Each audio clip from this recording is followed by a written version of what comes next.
Chicken wings. Chicken wings. Get yourself some chicken wings. Oh, they want chicken wings. Coronavirus is still a thing. Make sure you're practicing physical distancing. Make sure you wear a mask that covers the mouth and the nose. Condolences to the folks who passed during this time. Prayers with you and your family. If you're sick, hope you're on the road to recovery and getting better. Coronavirus is still a thing. Make sure that you're practicing physical distancing. Make sure you wear a mask, covers the mouth and the nose. Condolences to the folks who passed during this time. Did I say that? Coronavirus is still a thing. Make sure that you're practicing physical distancing. Make sure you wear a mask that covers the mouth and the nose. Condolences to the folks who passed during this time. Prayers with you and your family. If you're sick, hope you're on the road to recovery and getting better. House CP. House CP is myself and Kaylin Ellis, featuring Virgil Abloh and Crystal Torres and Grant Burris. Tape, myself and Soundtrack, Oh Yes and Apologetic, out right now. Both of those EPs are playing right now on Spotify, Apple Music, Amazon, Google. And then make sure you go and subscribe to the Lupe and Roy Show, the official podcast for myself and Royce the 5'9", available right now on Spotify, Apple Podcasts, Google Podcasts. You can go to saywhat.media. Saywhat.media, the official website. Get more information about the podcast. We drop episodes every Thursday. We also got a couple episodes up on YouTube. So make sure you check out the Lupe and Roy Show with Tom Frank, brought to you by Say What Media. You feel me? You know what I'm here for. You know exactly what I'm here for. For the smoke. For the smoke.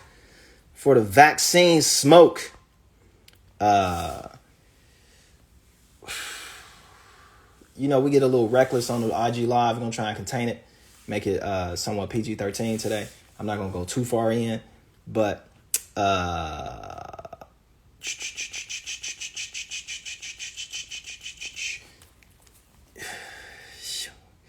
have gray hair. I do. You will have gray hair too. Most people got gray hair. They just dye their hair. That includes women and men above a certain age. Your hair will turn gray.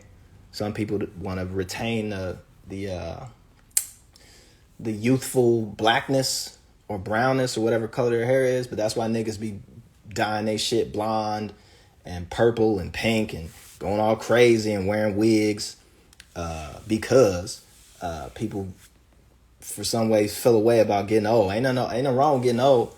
Nothing at all. You feel me? You should just be proud of your grays. You feel me?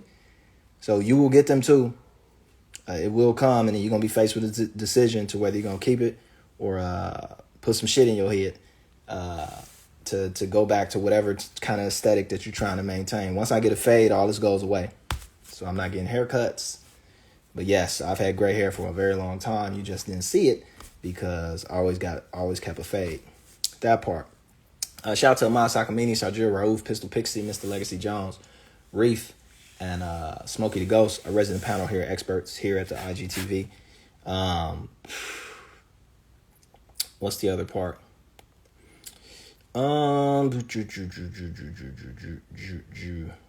Yes, so the vaccine, you feel me? On the vaccine side, please wear a vaccine. Look at the homie right here. Just gonna keep going. I got no problem hiding you from the live. The vaccine, cuz, like, I'm taking the vaccine. I definitely will be taking the vaccine. Mamadou, what's up, bro? Why am I taking the vaccine? Because from what I've noticed over the past 9 months is that people aren't doing social distancing. People aren't wearing masks. They're not social distancing properly. They don't know how to social distance. They don't know what that means. Like, you drive past a restaurant, niggas just sitting outside eating and shit. Like, bro, that's not social distancing, bro. So I've seen that. Seen people come with all type of mental gymnastics to not wear masks, so they're not wearing them. Unless they're forced to wear them. in certain spots that they can't go in, like grocery stores and stuff like that. But other than that, just casually, you see motherfuckers just moving around. It's like, oh, okay. So knowing that people they're not doing what it would even take to not even need a vaccine. Like, you don't need a vaccine to get rid of diseases, right? If you know where the disease is coming from and you know how it spreads, you can do whatever you need to do to make sure that finding the source of it and ending that, right? So you don't necessarily need a vaccine to get rid of a disease if you're able to find out where it comes from and then able to solve what that problem is, right? So the Black Death, niggas didn't know that it was on fleas on rats. They didn't know that. They didn't know that it was coming in on the backs of rats, right? They figured it out a little bit later that it's definitely coming in from somewhere else. And we need to make sure that wherever the fuck this is, that's where you get quarantines. Like, wherever it is, these boats that keep coming in or these people coming in from different countries, we know that we ain't had it. When these people came, we had it. So they brought it with them in some way or another. But they didn't know it was fleas, and they didn't know that it wasn't the fleas. It was the bacteria that lives inside the fleas that was giving niggas the plague, right? So could you have stopped the plague without a vaccine? Yeah, they did, right? They didn't have no vaccine, right? I think they might have had inoculations, but I don't know if the inoculations work. But what stopped the plague was quarantines, right? If you had a ship that was coming in or you was coming in from another country, they made your ass sit somewhere for four, right? Like a quarter is 4. They made you sit for 40 days, right? Until whatever it was cycled through, and then they will let you in the city, right? So they ain't had no vaccines, but somehow they stopped it, right? Because they figured out social distancing, which is what quarantining is, right? They took certain precautions, right? They maybe they didn't fully understand where the disease was coming from, but they were able to make general guesses and look at the macros of it and was able to do something about it. Today, we know exactly where this shit comes from. It comes from you. It comes from your ass, right? Not you specifically, but us, human beings, right? This ain't something that's coming in on the backs of rats and just floating around or on some monkeys or some shit like that. Like, it's coming from you. Like, niggas is catching it from each other. You understand what I'm saying? Like, you catching it from each other, right? Like, your homie is giving it to you. Like, your son gave it to you. That's niggas ain't just magically catching the shit in the night. You know, like, human beings are giving it to each other, right? The Black Death, human beings weren't giving it to each other. Fleas was giving it to human beings, right? They was jumping around biting niggas, right? Malaria is given from people, like mosquitoes biting motherfuckers. It ain't you breathing and you give a nigga malaria. That's not how it works, right? So the thing we do know about COVID-19 is it's passed from human to human. That's how we catching it, right? You can stop that by keeping humans away from other humans. You don't need no vaccine. You don't need no eradication program. You don't need none of that shit. You just need to keep humans away from other humans. You need to keep humans who have it away from humans who don't have it. And eventually, that shit will go away. Right? Period. You feel me? And you wore a mask. No, masks don't work. Like, I mean, if everybody wore a mask, I mean, the shit would work. But yeah, masks don't work if half niggas wearing the mask, half niggas don't wear the mask. Okay. So we already got it. Niggas don't want to wear masks. People don't want social distance. Fine. You know what we do have, though? Vaccines. Right? For the people who don't want to deal with the people who ain't finna wear no mask, who ain't finna social distance properly, who don't really give a fuck, like, a vaccine protects us from y'all. The vaccine not protecting us from COVID, my nigga. The vaccine is protecting me from you. From your ass, you feel me? Because you don't want to do whatever needs to get done or take the proper precautions or decisions to isolate yourself when you're feeling sick, stay out of certain circumstances and situations and don't pass it along. So I'm taking the vaccine, not because I just trust the vaccine. Now I'm taking the vaccine because we've proven that we can't trust each other in this motherfucker, right? Because we're giving it to ourselves, us human beings. Animals looking at us like we motherfucking crazy. They're like, these niggas is wild. So let me stop cussing. So that's part of me taking the vaccine. Am I going to take the vaccine immediately? Like, no, but nobody's going to take the vaccine immediately. It's people already with the vaccine, right? Understand that. There's probably hundreds of thousands of people around the world right now who are vaccinated. from COVID-19, part of the testing process, right? So when you gonna wait till it's millions? I need 30 million people to get the vaccine before I take it, right? I mean, 100,000 not good enough for you? Maybe it's not, right? But the trials are already happening.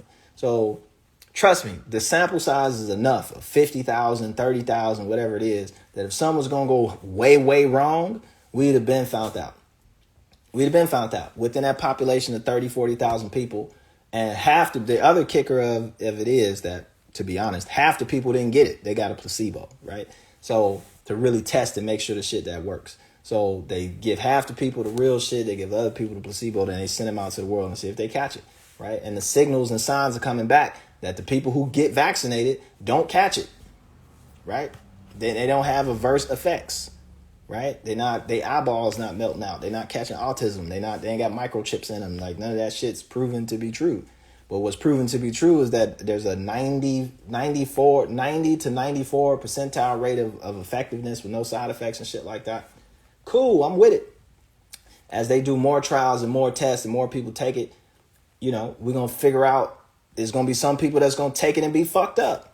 That's a given. That happens with all vaccines. It ain't like vaccines are perfect. They've never said that they were, right? But vaccines are better than just catching the disease in the raw and then rolling the dice to see what's going to happen to you, right?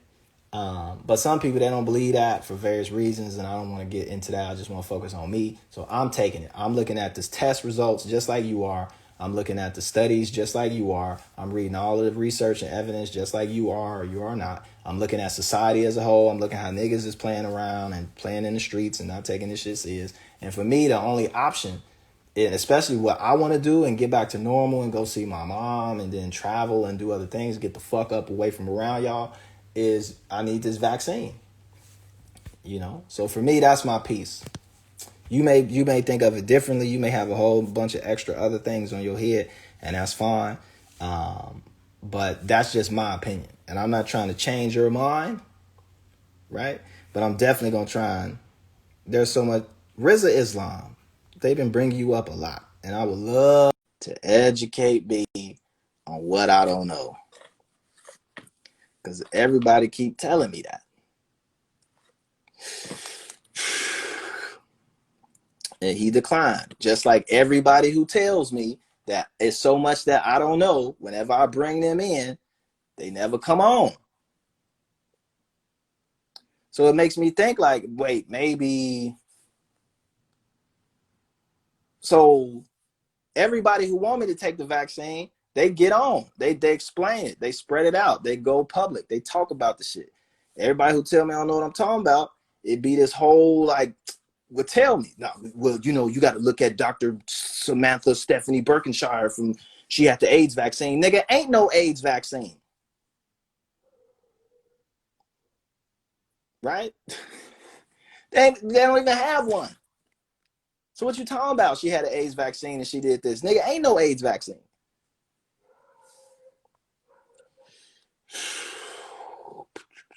Five minutes. I'm with you, bro.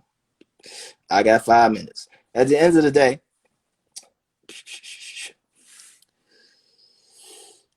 that's where I'm taking it, right? And I know a lot of y'all not gonna take it, and y'all got all these reasons, and that's fine, right? That's fine. And as long as the reasons have not already been debunked, like that shit's not real, that shit's overblown, that's overplayed, that's not safe enough. For example, one folks like, no, you just gotta let your body do it. What you mean let your body do it? Your body on its own is able to fight that shit off as long as you supplement it with this, that, and the third. Like, really? Like, yeah, if you just, you eat, what you mean? Like, you eat this, and you eat that. You mean like take medicine? Like, yeah, you take, you eat like certain plants and flowers and sea moss and shit like that. You mean like take medicine?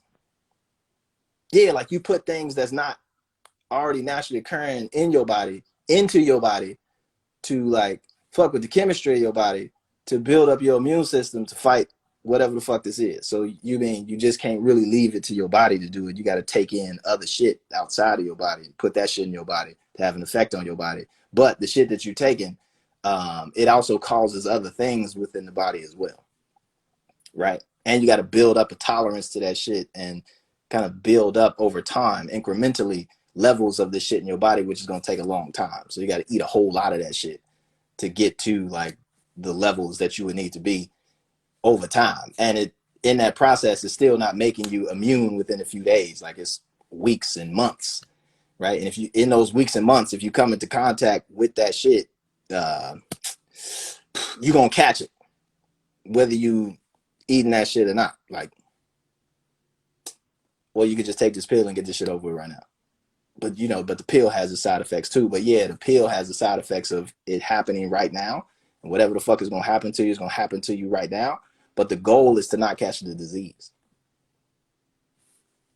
Nah, man, that don't make no sense. Okay.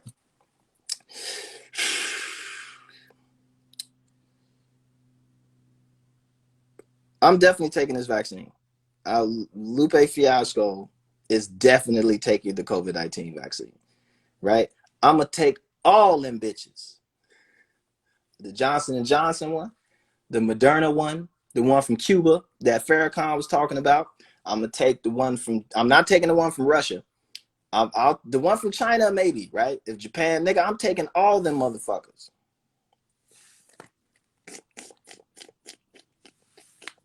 Every single one of them. So I don't know how kick push got you to thinking that I'm not taking vaccines, or I don't know where you got that from. And I appreciate the love as a fan, but nigga, I'm taking all that shit, and I explain why, and I'll explain it again. We wouldn't need a vaccine if people was properly socially distancing and wearing masks, right? But they not. They not. We finna be at, in America, 200,000 cases a day, 1,000 deaths a day, right? 1,000 deaths a day. 200. We finna be at 200,000 cases a day. How's that happening? How's that happening? I know how it's happening. Is Rizza ready? Okay. He gonna chime in when he ready. How is that happening? Have you went around your neighborhood? Right? Have you went around your neighborhood and seen how could that be possible? Have you went to your city? Right? Rizza, can you comment in the comment section, and so I can add you in, please, so I can get this education?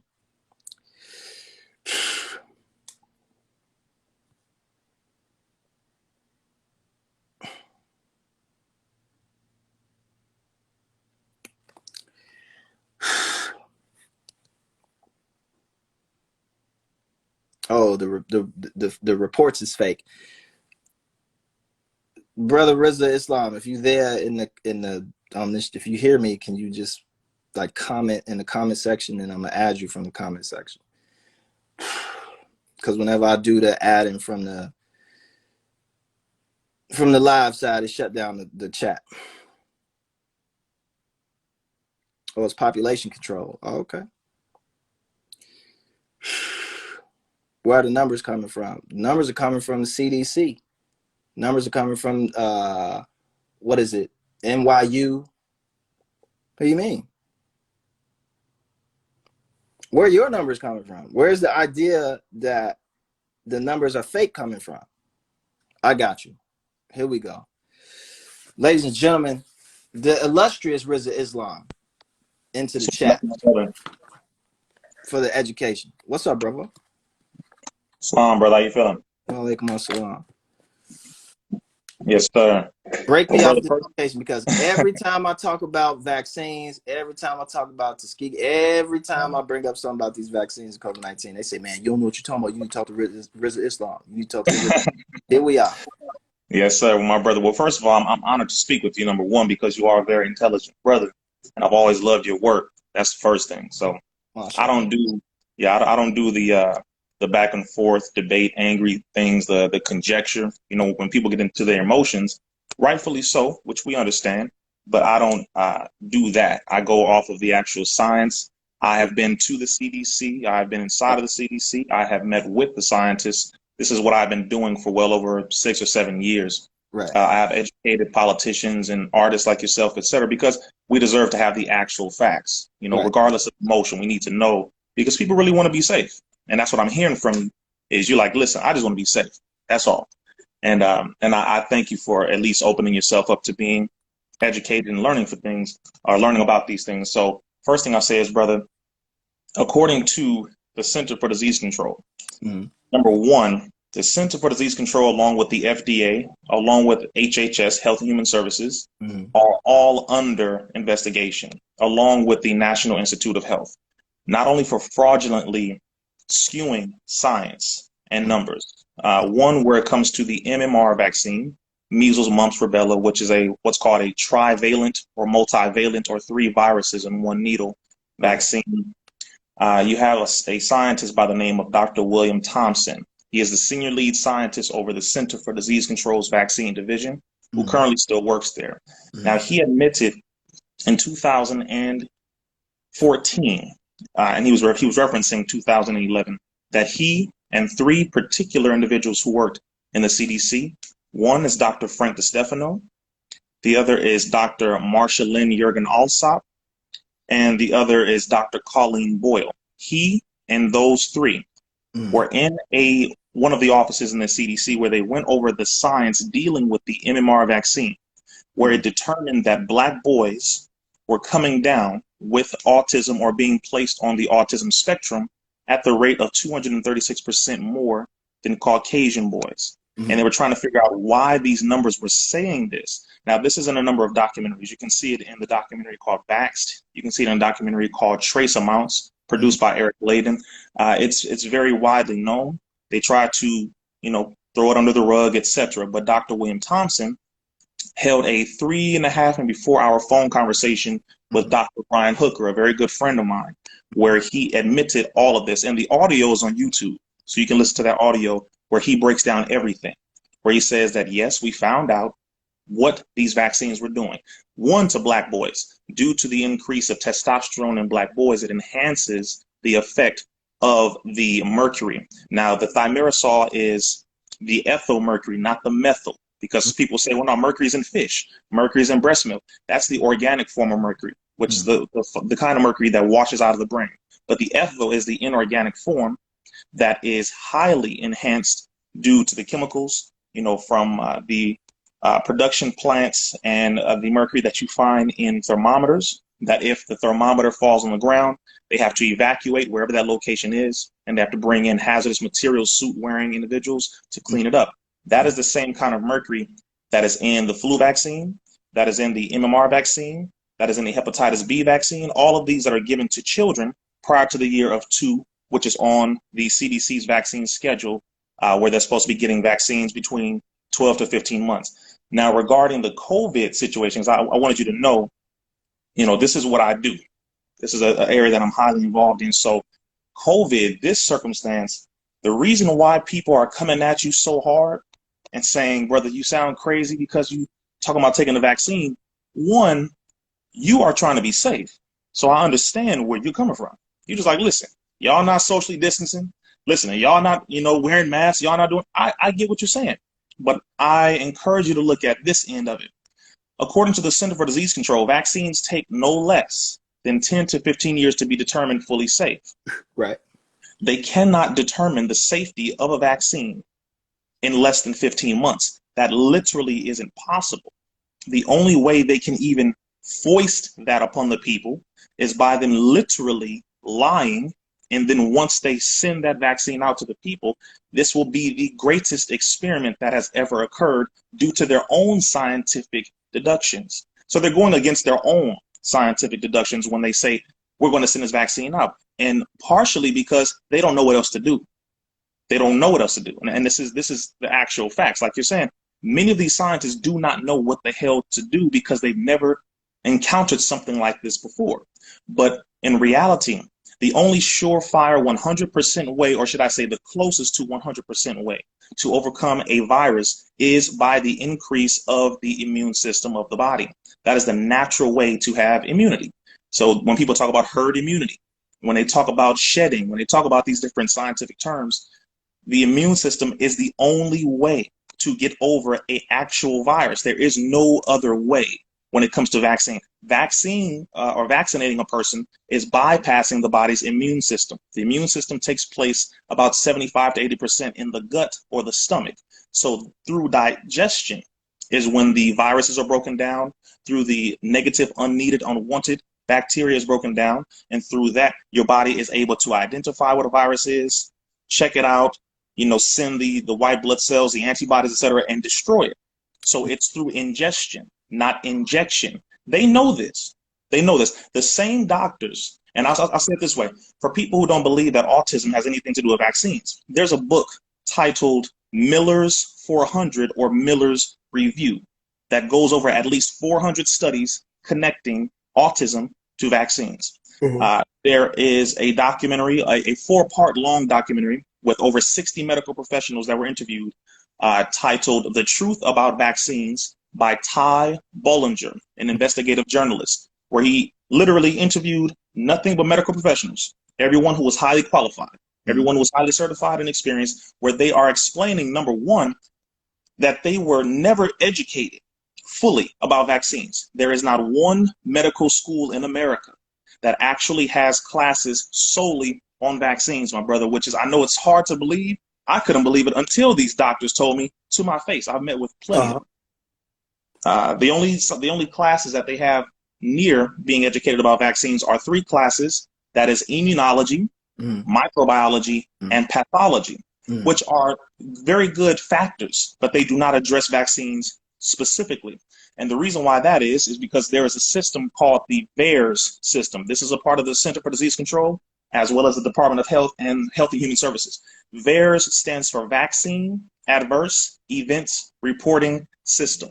This is the section of the government where a doctor, a nurse, a LVN, or RN are supposed to report if any adverse effects, any negative effects occur from being injected with a vaccine. If they inject any of their patients, children or adults, if they see any negative effects from a vaccine, they are supposed to report it to the VAERS system. Do you know that over 98% of medical professionals in America knew nothing about the VAERS system? They knew nothing about it. Here's another point on that. So go ahead. I got a quick question. Yes, sir. And I understand I know about the aerosol. I've watched the vaccine documentaries. I've been through the all of this. My question to you is very general.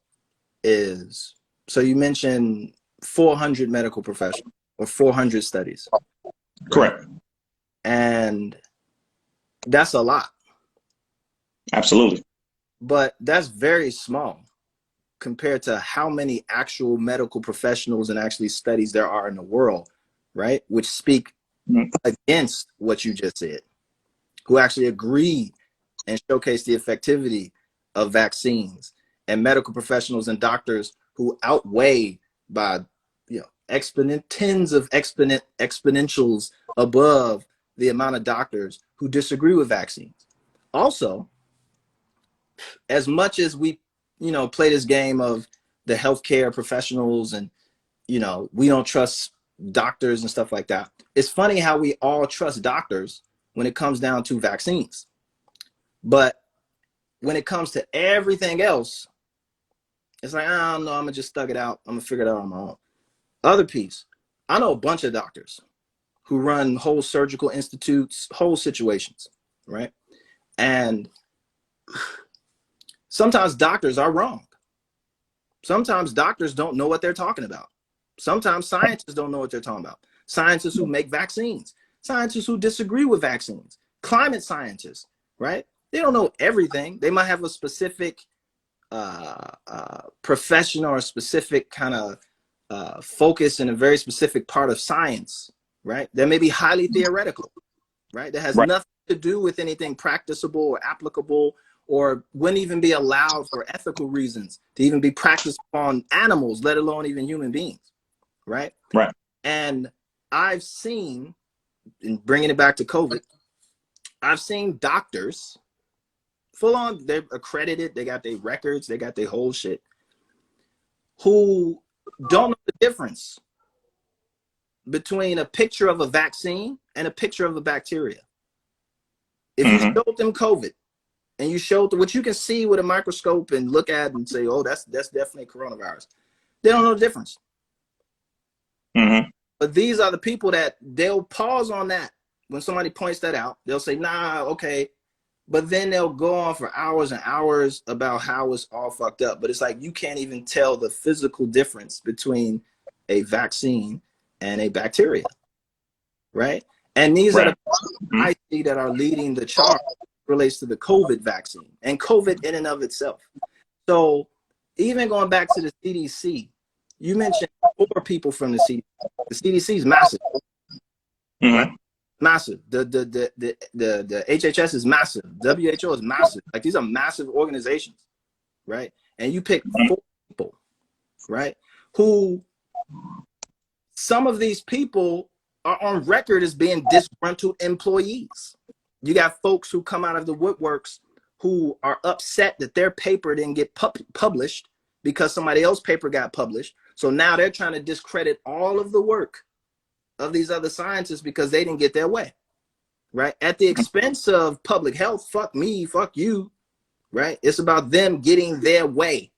And because they did it because of the politics, or they didn't get the job, or they didn't get this, now it's like, fuck everybody else. That happens in academia, right? That happens it happens in religion. It happens in the music business, right?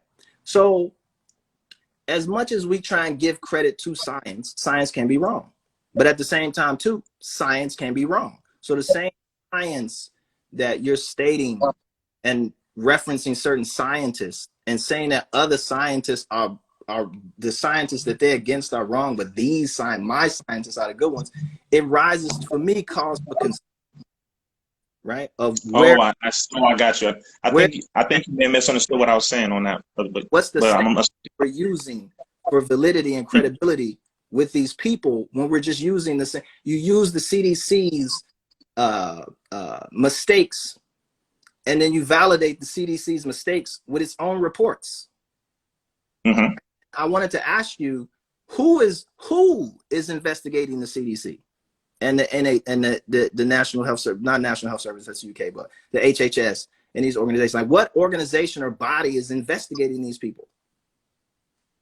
Good questions. Good question. Well, first, I listened to everything you said. I understood everything you said.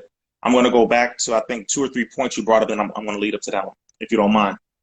The first thing, when you mention as far as the scientists, I'm not bringing up my scientists or their scientists or et cetera, to benefit my point or someone else's point. I'm only bringing up the actual scientists who have the senior authority. Like when I mentioned Dr. William Thompson, he is the senior, literally his title, his actual description is the senior lead scientist over the Center for Disease Control's vaccine division. No one in the world can supersede what he says. That he literally is the head authority. And he admitted that what they did was they intentionally hid the data regarding vaccines, and particularly the MMR, measles and mumps rubella vaccine, and how it was increasing the likelihood of autism in Black boys at the rate of 236% more than Caucasian boys. Now, that was admitted by him. That was admitted by Dr. Colleen Boyle, or pardon me, not admitted by Dr. Colleen Boyle, Dr. Marshall and Jurgen Alsop, and Dr. Frank DeStefano. They were the only ones who tried to hide it and get rid of it. And they literally ordered a trash can in to shred the documentation and to get rid of all of the digital evidence. But he did not get rid of it. He leaked it and pushed it out through Dr. William Thompson, who is right here in California, very heavy scientist in that area, who was a part of the leaking and a part of the whistleblowing factor of it. Number 2, there is something called the National Childhood Vaccine Injury Act of 1986. And in 1986, the vaccine manufacturers went to Congress and they let Congress know, listen, we are getting too many lawsuits. We're losing too much money. You have to exempt us from liability if you want us to continue to manufacture vaccines, if you want us to continue to do certain things. If you do not make us exempt from liability, then we will not make vaccines for you. And if anything happens in America, a breakout or whatever, then you won't have us to come to. So what are you going to do? Congress then said, okay, fine. We will make you exempt from liability. So in 1986, the NCVIA, National Childhood Vaccine Injury Act, was passed, removing liability from vaccine manufacturers and therefore giving them carte blanche freedom of will to put anything in a vaccine. Once that occurred in 1986, prior to 1986, autism was in 1 in every 15,000 children. After 1986, autism skyrocketed by 1990 to 1 in 10,000.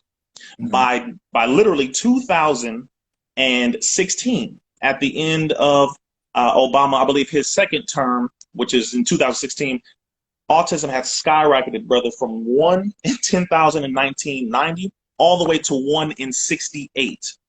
Now, the only correlation here is that literally the moment vaccines were removed from liability and that they could put anything in a vaccine without being sued, literally without being sued. Now, if you look at this right now, you will see they can put anything in the vaccine. Currently, in the flu vaccine, for example, they have porcine gelatin as an ingredient. We're Muslims. We don't eat pork.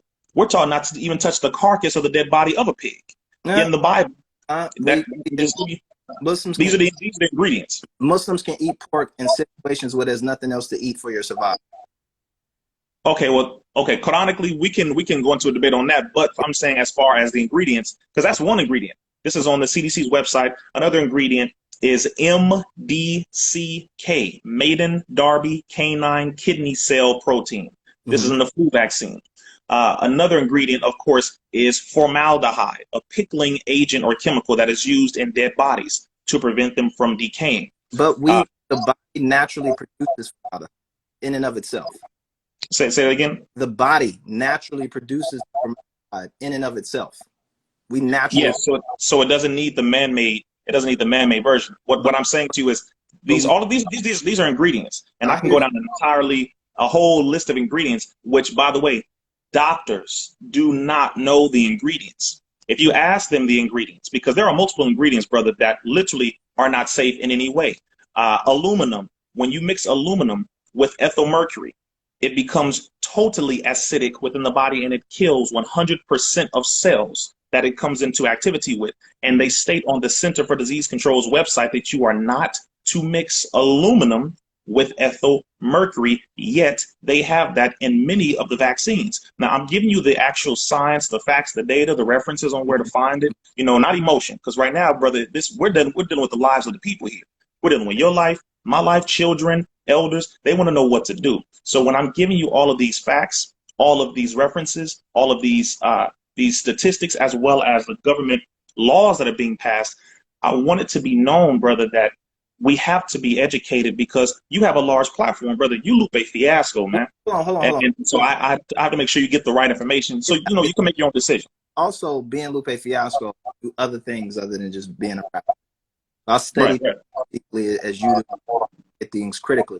When you go, let's go back to this rise of autism in 1989.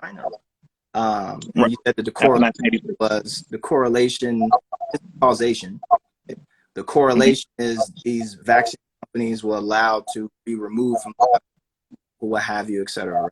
Even though that people don't have to take vaccines, they're not mandatory. So the liability still comes whether you want to take it or not. The COVID vaccines will be made mandatory. But here's the flip. Here's the flip, is that there's been many occasions throughout history where something happens and there's been a rise in something. And people do some type of, where there had to be some type of chemical thing. It's like, no, sometimes what happened is they changed the way that thing is diagnosed. They didn't know what it was before. So they lump it into an autistic spectrum. When it could really not be, it could be something else. But let's just call it autism, because now, outside of this vaccine piece, there's other incentives for us to bundle this, right? So you see the same thing with ADHD. Right now, we didn't have quote unquote, we didn't have ADHD, right? You didn't have certain cancers and right? Back in, It wasn't called cancer. You just had bad blood or something. Tuberculosis wasn't even called tuberculosis, right? And Mhm. then when it becomes, let's find a way to diagnose it, let's find a way to actually test it. Then you kind of get a skyrocket in these cases, but it isn't necessarily correlated uh, to this kind of piece of them being able to put any vaccine. Also, again, back to the vaccine ingredients. A lot of the ingredients that you mentioned are things that naturally occur in the human body. Formaldehyde naturally occurs in the human body, right? Other kind of metals, heavy metals, and trace amounts, you'll consume more of those heavy metals and those things in just the foods you consume. No vaccines, just in the food, no pills, no just going outside and pulling some out of your garden, right? You'll consume certain heavy metals and aluminum, different things that are just present in the soil, right? So that's that kind of one piece. In terms of like the pork aspect of it and the other kind of other animals and their kind of pieces, like, people eat pork, people eat dogs. I've been in restaurants where they served what dog was on the menu. People eat cats, people eat bats, people eat all these things, right? They eat all types of gelatins, right? There's people who at a certain you're taught to drink your own piss if you starve, if you're in a desert, right? You shouldn't, but there's that aspect. You'll drink your own waste materials, right? There's people who eat shit, right? Who eat human feces, right? As sport or for play or for some type of erotic situation, right? So everything that is in those vaccines, I would go to bat and say that people are already consuming in one way or another. My piece with that is that doesn't get to is the pieces of the material from the vaccines, the viruses that they are trying to fight against with the vaccine. Are those things causing these adverse effects, or is it these chemicals?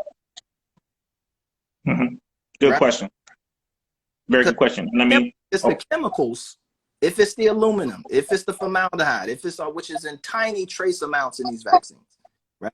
Is that the problem, or is it you're getting injected with the virus itself, and then that becomes an issue and people are rated at, like, is it the chemical or is it the other aspects of the vaccine that people should be worried about?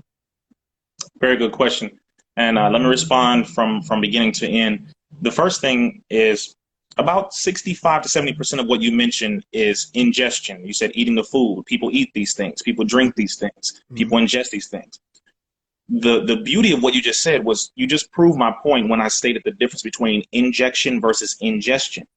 When you ingest it, the immunity takes place in the gut. It takes place in the digestive tract for the vast majority. So the body is able to detect it. The body is able to destroy potentially negative pathogens or unwanted viruses or negative bacteria through the ingestion or through the acidic juices within the stomach and the digestive system, smaller and larger intestines. That's number one. Number two, when you inject something, you literally are bypassing the body's natural defense. You're going around it, and you are running the risk of it damaging your nervous system, of it damaging the brain, of it damaging all of the neurological connections from the spinal cord, the brain, all the way down, because you're bypassing your body's natural defense. That's the difference between ingestion versus injection on the basics. Number three, when it comes to the vaccine ingredients versus the actual vaccine or the actual virus itself. And for people who don't know, the word vaccine means a weakened or dead strain of a virus injected in order to stimulate the body's immune response.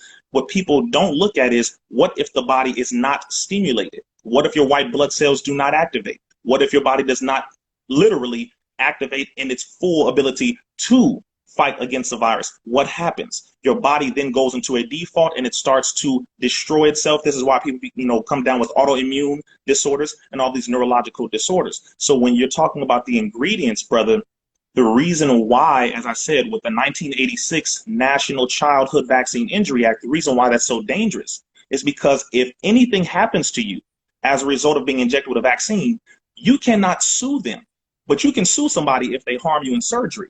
You can sue a dentist if he harms your mouth, if he makes a mistake when he's pulling a tooth and it knocks off your nervous system, or they do something unnecessary, you can sue them. You can sue a person for punching you. You can sue a pharmaceutical company for what pills do to you. But I can't sue a vaccine maker when they have actual things that may possibly harm my body. I can't trust.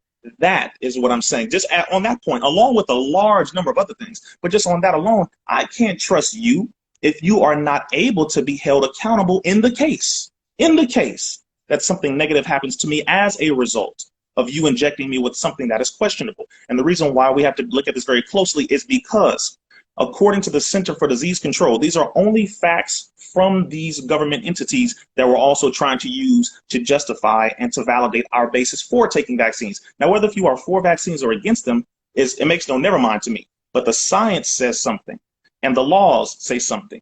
The Center for Disease Control have determined that it takes no less than 10 to 15 years to determine the full safety of a vaccine. How are you going to determine the full safety of a vaccine in less than 15 months? How are you going to determine the actual effects of these viruses mixed with the ingredients, as you were asking, in less than 15 months when you yourself have determined, according to your own science, Mr. CDC, that it takes no less than 10 to 15 years? Well, now, this is not coming from Brother Rizza. This is coming from the Center for Disease Control. It's coming from the National Institute of Health, etc. So on that point, brother, how can you trust them is my question. But the CDC, does the CDC make and manufacture vaccines? The CDC provides the science that then goes to the pharmaceutical companies. Right. So CDC does not make vaccines. But those who make the vaccines are not able to be sued. They're held with no liability. So they can literally do anything. Again, to get we're talking about vaccine manufacturers. I mean, we can go to the vaccine manufacturers. That's all I've been talking about. To get to some of the, so people know, right? There are people in chat who think that the CDC makes vaccines. The CDC does not make. No, the CDC provides the science. Okay, so that's that. But these companies have their own scientists, right? And they all work together. Right? Yes. The CDC, you can or you don't have to. It depends if you want to participate with the CDC. Again, the CDC is just amongst many, right? You mentioned that vaccines are the weakened or attenuated as certain viruses. In some cases, that's true. In other cases, it's not. In some cases, especially with the vaccine, I think Moderna is making, they're only giving you a protein. There's a protein, right? It's not the whole vaccine. It's not the whole virus. It's not a weakened state of the virus. It's none of that, right? It's the actual protein with the messenger RNA that gets to make the spike protein. That's all it is. It's not the virus at all, right? It's one aspect of the virus. So again, I asked you the question of the ingredients versus what the actual pieces of, like, is the actual virus that people should be worried about. And in the case of at least this vaccine everybody's hype on, there is no virus in it. You said there's no virus in it? There's no virus in it. There is no weakened, attenuated virus in at least if I'm not, either the Oxford or the Moderna vaccine, right? The one that's coming back 94% effective, et cetera, right? What's in it is actually just a protein, right? The protein is derived from the actual virus. From the virus. That's the only way they can determine that a vaccine is effective, is by taking something from the actual virus, as you said, the protein. But what they're taking is a protein, right? And that inside of that protein is the spike for the coronavirus, right? But it doesn't give you the coronavirus. Right? So that's, again, another kind of like fundamental misconception about what we're facing now. We're not talking about rubella, mumps, measles. We're not talking about that vaccine. It's not 1986. The technologies are different. So you ask, how can they do 10 years versus 50? Because there's better technology, right? There's a greater understanding of the human biome, greater understanding of genetics. There's a greater understanding of virology.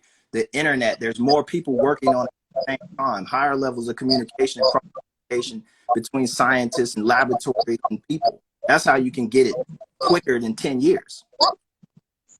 Right? To your point. Just like TVs and cars and clothes and music. I can make a song in minutes. Like 10 years ago, it took me 3 days. Right? So about the microbiome, right? And the digestive system, right? There is, from my understanding, my research about physiology, is that the digestive system is considered to be outside of the body, and that the body is around the digestive system. And the same way that there's a blood barrier brain, there's a blood brain barrier. There's a barrier between your digestive system and the rest of your body. And if your digestive system was actually connected to your body in that way, as it's being kind of made to seem, you would die. Your body wouldn't be able to survive, right? The nutrients and things that come out of the food you digest, right, is passed through all of those mechanisms. But there's certain aspects of your body that are considered to be outside of your body, right? Where there's tons of bacteria and tons of viruses in your body right now that has no effect on you because it lives in the gut. So there's certain things, again, that people say, and it sounds good, and you can get lost in the details. And people quote their science. I'm gonna quote my science. They quote their theories. They quote their theories. And at the end of the day, how can you say you can't trust the CDC with vaccines? The CDC don't make vaccines. They provide the science for the vaccine. They make the vaccines, which is like the thing, right? It's like they literally provide the science, and they provide the science. The FDA, CDC, and all of the vaccine manufacturers have to work in conjunction with one another. So there would be no vaccines being manufactured without the CDC's approval. So were there vaccines before the CDC existed? We said, were there vaccines before the CDC existed? Were there vaccines before the CDC existed? Were there vaccines before there was these, you have to work together in these other relationships? Prior to the CDC being called the CDC, it was called the National Health Service. That's the organization that conducted the Tuskegee experiment. The organization that later evolved into the CDC is the organization that oversaw the Tuskegee experiment and approved the Tuskegee experiment to take place. Right. So prior to that, there were independent individuals, doctors, etc., who were overseeing vaccines, but there was no governing body to literally govern and maintain the safety, etc. Those had to be developed later. But to all of your points, brother, I heard everything you said, but nothing you said went against all of the documentation that I provided, none of the science that I provided from the CDC, none of the laws that I provided from the United States government, from Congress, from all of these things. I just wanted to make it very clear. But again, brother, if you take a vaccine, it's up to you. I mean, it's really your choice. But I'm going to give you a few more things here because, again. Hold on. Before we get into the other things, I just want us to be clear, and everybody to be clear, that the CDC does not make vaccines. So them providing a mechanic doesn't make a car, but a mechanic knows how to fix one. Them providing the science, right? These vaccine companies have their own scientists who may be better than the scientists that are at the CDC because they're operating off a different set of incentives than the CDC is. Right? To your point, I mean, to your point. Okay, let's say I agree with your point. Let's say the vaccine manufacturers have a better way of manufacturing because they have better science than the CDC. Okay, to your point, let's go with that. Those vaccine manufacturers cannot be sued according to the National Childhood Vaccine Injury Act of 1986. So You're telling me we should trust the organization that can be sued and are held with no liability. We should trust them with our lives because they may have better science, but they can't be sued if we are negatively affected by the vaccine. That's malpractice suits. There's doctors. Ain't got nothing to do with vaccines. But we're only talking about vaccines, brother. Okay, so you're talking about malpractice, right? I don't want to put somebody. It's basically right. Or is it not? The malpractice will be on the doctor as an actual practice, but the vaccine manufacturers is not an actual clinic or practice. Okay, you got a company that's working in the medical space, right? It's vaccines medicine, at least, as we get into that. Okay, so you got vaccines are legally classified as a drug, but I'm with you.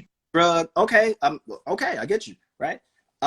They don't want to be sued because what are the numbers? 3,000 out of every 300 million people are going to have an adverse effect. Right? Yeah, the numbers, well, as of now, they can't tell any numbers because the COVID vaccine is so new. They have no actual basis or science. They have no full trials. So they're literally working with nothing. I'm talking about older vaccines. So the COVID vaccine out the way. From what I've seen, there was an issue where there was a vaccine where there was either 300 to 3,000 people that will have an adverse effect, right? Mm-hmm. Versus the 300 million people who wouldn't, that would actually give them a certain level of benefit, a certain level of protection. And people were so worried about those 3,000 because that 3,000, that class action lawsuit could wipe them out, and they're done, right? So 3,000. Not according to the not according to NCVIA. Well, the I'm 3,000. only telling you the actual facts and the But laws, but I don't go into the conjecture. I just go to the laws and actual facts. I get what you're saying, like that Congress bill disallowed that from happening, or allows that to happen. They can't sue them, but that's the logic behind it, because there's 300 people that can sue us that are gonna have a documentable, verifiable negative effect to taking this vaccine. They're gonna sue us. Right? I can validate your point. No, I mean I can support your point. They're gonna sue us. When they sue us, they're gonna wipe us out. We're not taking into consideration that there's 300 million people on the other side who've actually benefited from the vaccine. So the choice is to be made is this: do we focus on making sure that the 300, do we accept that collateral damage, right? Or we just dead the program completely, regardless if it's going to help exponentially more people. That sounds dangerously close to Dr. Henry Kissinger, brother. Dangerously close to I'm just mad giving science. What the logic is. But let me validate your point, because what you said was something very, very specific, and I want to support Brother Lupe's point, because you just made a statement regarding vaccines and wiping them out and things of that nature. Have you ever heard of the Vaccine Compensation Program, the Vaccine Court? Okay, as a result of 1986, the Vaccine Court was established for parents or anyone who have been found to have a negative adverse effect to vaccines. The Vaccine Court has paid out over $4 billion to multiple families who have proven that vaccines have either harmed them, their child, caused a child to go blind, come down with autism, have different neurological disabilities, disorders, or have died. The Vaccine Court has paid out over $4 billion, which literally has proven you, the government, have harmed me and my child as a result of your vaccines. That's number one. Number two. How many families? How many people? Thousands. Okay. And even actually more. The numbers are going up every week because they weren't reporting all of them. According to the VAERS system, the Vaccine Adverse Events Reporting System, which is a part of the Health and Human Services, which is in collaboration with the Center for Disease Control and the vaccine manufacturers, they have not reported. Literally, they've reported less than 10% of all of the negative effects, brother. So it's potentially millions who are affected. Now, this is coming from them. I'm not going off of any opinion, brother. I don't do opinion. Right. Potential. I mean, potential is opinion in and of itself, right? But potentially there's millions. Potentially there's tens of millions. But on paper, right? Money that's been paid out, that $4 billion went to thousands of people. Again, I assert that the logic of a vaccine company and of a CDC organization, Department of Public Health, whatever, is say, we're going to help the majority, right? We need to make the decision to say, hey, we're going to put something in the market that we know is going to kill or adversely affect 5% of the population. Would you offer yourself up as a test subject? But it's going to save 95%. Would you offer yourself up as a test subject? Absolutely. Would you offer? Absolutely. You would offer yourself up as a test subject to? Absolutely. Wow. Absolutely. Okay. So your logic, brother, is for you personally, and that's okay. Everyone has their... No, because that's perfectly fine. There's literally hundreds of thousands of people right now participating in the COVID-19 vaccination program. Hundreds. And many have been injured, which is why the studies have to be stopped and have been stopped. Moderna stopped theirs, Pfizer stopped theirs, AstraZeneca stopped theirs because of all the negative effects that have happened within the first 2 to 3 weeks. With very small, very tiny, singular people, 1 or 2 people, not thousands, right? Where they stopped it for the sake of appeasing people who disagree with vaccine, people who have their critiques to stay true. No, it's for science. It's not about appeasing, brother. It's about science. They do it for various reasons. But all of those programs are back up and running. Yes, in the name of profit, not in the name of science.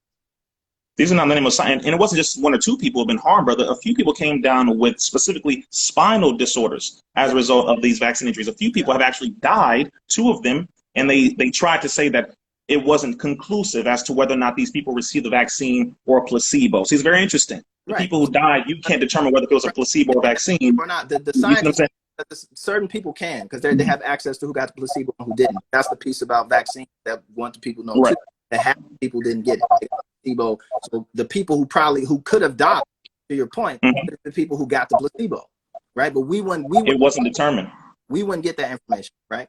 So you mentioned 2 people died, right? Currently, the body count for COVID-19 is 1 million. Right? No vaccines, no treatments, none of that. 1 million people. 200 and some odd thousand here in the States alone. People whose mothers and fathers and sisters and brothers, family members on this channel, right? And 2 people died. Those numbers, brother, were skewed. The CDC stated that 94% of those who died from COVID died with prior pre-existing conditions, and only 6% died directly related to the COVID-19 virus. All those people. But what does COVID do? COVID hardens the mucus within the lungs, preventing a person from being able to breathe. And COVID exploits certain pre-existing conditions in people, right? Correct. Which any virus can do. Heightens them and expresses them, right, at a higher rate than they would do naturally.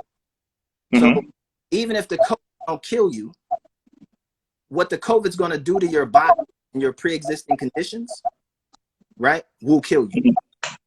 So if you have pre-existing conditions, if you have certain maybe you're not even aware that you have certain conditions. If you catch COVID, COVID's going to make it known. So it's in your favor to protect yourself from COVID, whether the COVID's going to kill you or not.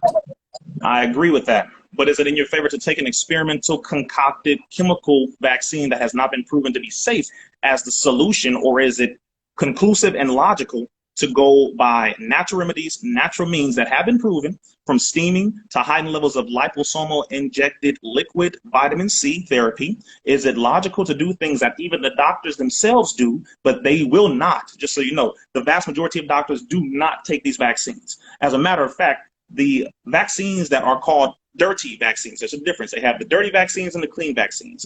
This was admitted where they send dirty vaccines that have chemicals to the zip codes of poor and impoverished communities, Black, brown, and poor white. The clean so-called vaccines are sent to communities of people who have higher levels of money, better zip codes, Jewish, white people who have more money, etc. This is very known. So when it comes to the COVID vaccine, the major point is these are not fully tested. These are not determined to be safe, not even close. They're not. These are not anything that we can trust at all, because there has not been a study long enough to determine the safety. So I'm only going with the science, brother. And but here's here's the big macro in everything that you just said. Here's the fundamental piece in everything you just said. Nobody in the general public has the vaccine yet, because everything that you just said is still being processed, proven through right now. Nobody has it. Right? Because it's not safe, and it hasn't been determined to be released to the public yet. And the people who are being experimented upon are people who volunteered for this program, right? Correct. They look at it from a situation where they believe what the government is telling them, and they don't know the actual facts. I mean, some people walk into this knowing what it is. Some people not. Again, some people don't even. How can we know what it is if the vaccine hasn't been determined to be safe yet, brother? Again, because it's a double blind or triple blind study. Half the people aren't even getting it. Half the people that are even in the program aren't even getting the vaccine. So if they're not getting the vaccine, why would you take a vaccine that the people aren't getting, brother? Again, everything that you just said rests upon that nobody has it yet, because all the concerns you just stated have not been proven yet. And scientists correct. So why should we trust the vaccine, brother? Because the study's not done. Right. So are you going to take a vaccine from a study that has not been proven to determine that it is safe? Right. I wouldn't take McDonald's from I wouldn't wear clothes of a brother who didn't wash his ass. Like that's I'm not right. So you said that you would, but you did say you would take the vaccine, but it's not safe. It's not determined to be safe. So you would take it? No. As from the pain and suffering that I've seen, people experiencing and going through COVID-19, having a friend who's been in a coma, right? Having people whose family members have died, right? Yes. In my state, measuring my health, thinking about my situation and what I could do for my people, I'm willing to sacrifice something of myself if it's going to lead to exponentially high benefit to my people, for sure. And my people, black people, white people, is Mexican, Jews, whomever, right? The people of this planet. If I'm of a shape and I can give myself a certain bit of study, if it's going to bring benefit to other people, that's a sacrifice I'm willing to make. I do it with music, and that is admirable. I do it with all That's admirable, brother. So, are you willing to meet with people who have overcome COVID by natural means, which are the vast majority? Yes, there's the vast majority of people. The vast majority of people, they get through COVID without a problem. But we're not talking about the vast majority. The vast majority of people, right? They give it to people who aren't the vast majority who die. So just like most diseases, yes. Those same people are the same people that don't want to social distance. Again, at the end of the day, I opened up this conversation with it. I opened up the chat with it. You don't need a vaccine at all. Whether it's made by Dr. Sebi, made by you, made by the CDC, whatever. If you know where the source of the malady is coming from, and you're able to do what be done to keep yourself away from it. In this case, we are the source, right? Have it got here, have WAV is here, we're the source.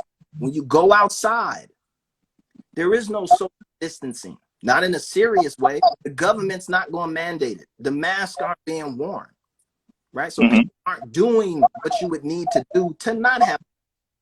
So for those same people to now say, well, we don't want a vaccine either, that's fine. You don't have to take it. It's not mandatory, right? And COVID will be. That's the thing. Again, we don't gamble. We don't gamble, but I will put money on that. COVID-19 is not going to be mandatory. I don't gamble either. I'm only going off of the administration, the Biden administration, as well as part of the Trump administration, where they have determined in their documentation as far as the agenda that they're pushing per COVID-19 vaccine distribution, along with the Department of Defense, CDC, FDA, HHS, that it will be made mandatory. Now, Joe Biden has stated this. It will be made mandatory, folks, in essential capacities. It will be made mandatory, folks, where they deal with large people, right? It's going to be made mandatory for certain folks for sure, as it should be. Right.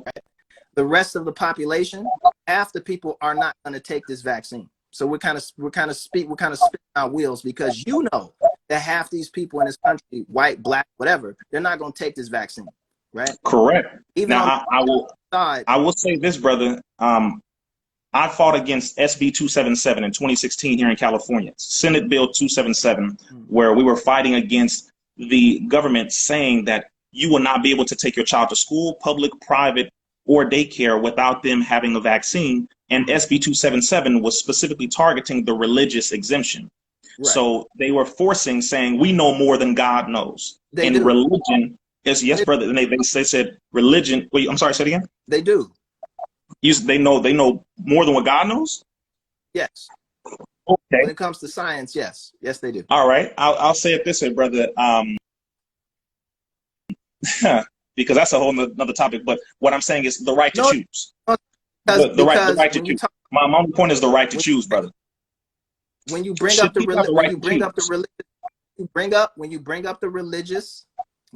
religious kind of waiver, I go straight to New York City. Let's do it. I went to New York and I was exposing this to New York with Robert Kennedy Jr. Yes. The Hasidic community in New York did not want to take measles shots because of a religious exemption. Right? And they were bringing the measles from Israel. They were bringing the measles from Israel. In Williamsburg, there was a massive outbreak of the measles. Right? Rockland County, New York. Purely because of the religious exemption. Right? And New York was furious. All of New York was furious. Right? Even they were starting to look at the Hasidic Jews as kind of being like, oh no, those are got the plague or something like that, right? But they were upset. They were mad because here's something which is very simple, very easy, right? It's infringing on anybody's right. It's not, it kills people. Measles kill people. For sure. It kills kids, right? That's why they want you to get rid of it, right? So, It's a and very small number on that one. so for me, some people think that God is in here. Mm-hmm. God is out there. We can't understand God. When people say God, they talking about they logic. They talking about they reference points, they intellect, what they believe should be right.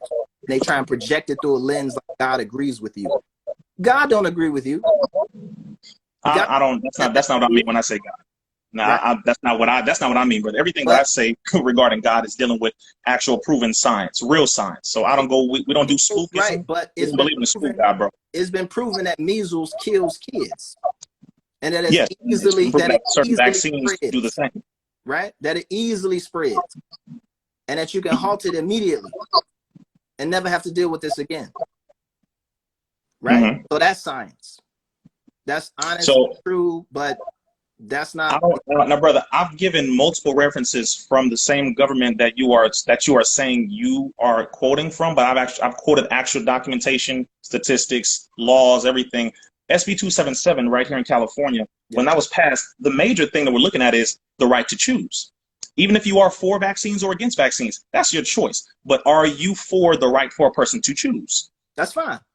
That is what we were fighting against, and they took that away. That's fine. So now, brother, now you're dealing with a totalitarian government. Now you're moving into a form of Nazism and fascism, an Adolf Hitler type of government. Do you agree with that? No. Should you be allowed to choose for other people? No, choose for myself. Okay. I'm not going to force you to take a vaccine. No, I'm not going to encourage you. No, I'm going to encourage you not to take one. I'm going to encourage you to have the right to choose. Right. What if the choice of you not taking a vaccine gets 80 people sick? Okay, but it's still my right to choose. And if vaccines work, why are you afraid of my child infecting yours if vaccines work and you take a vaccine? If your vaccines work, then why are you afraid?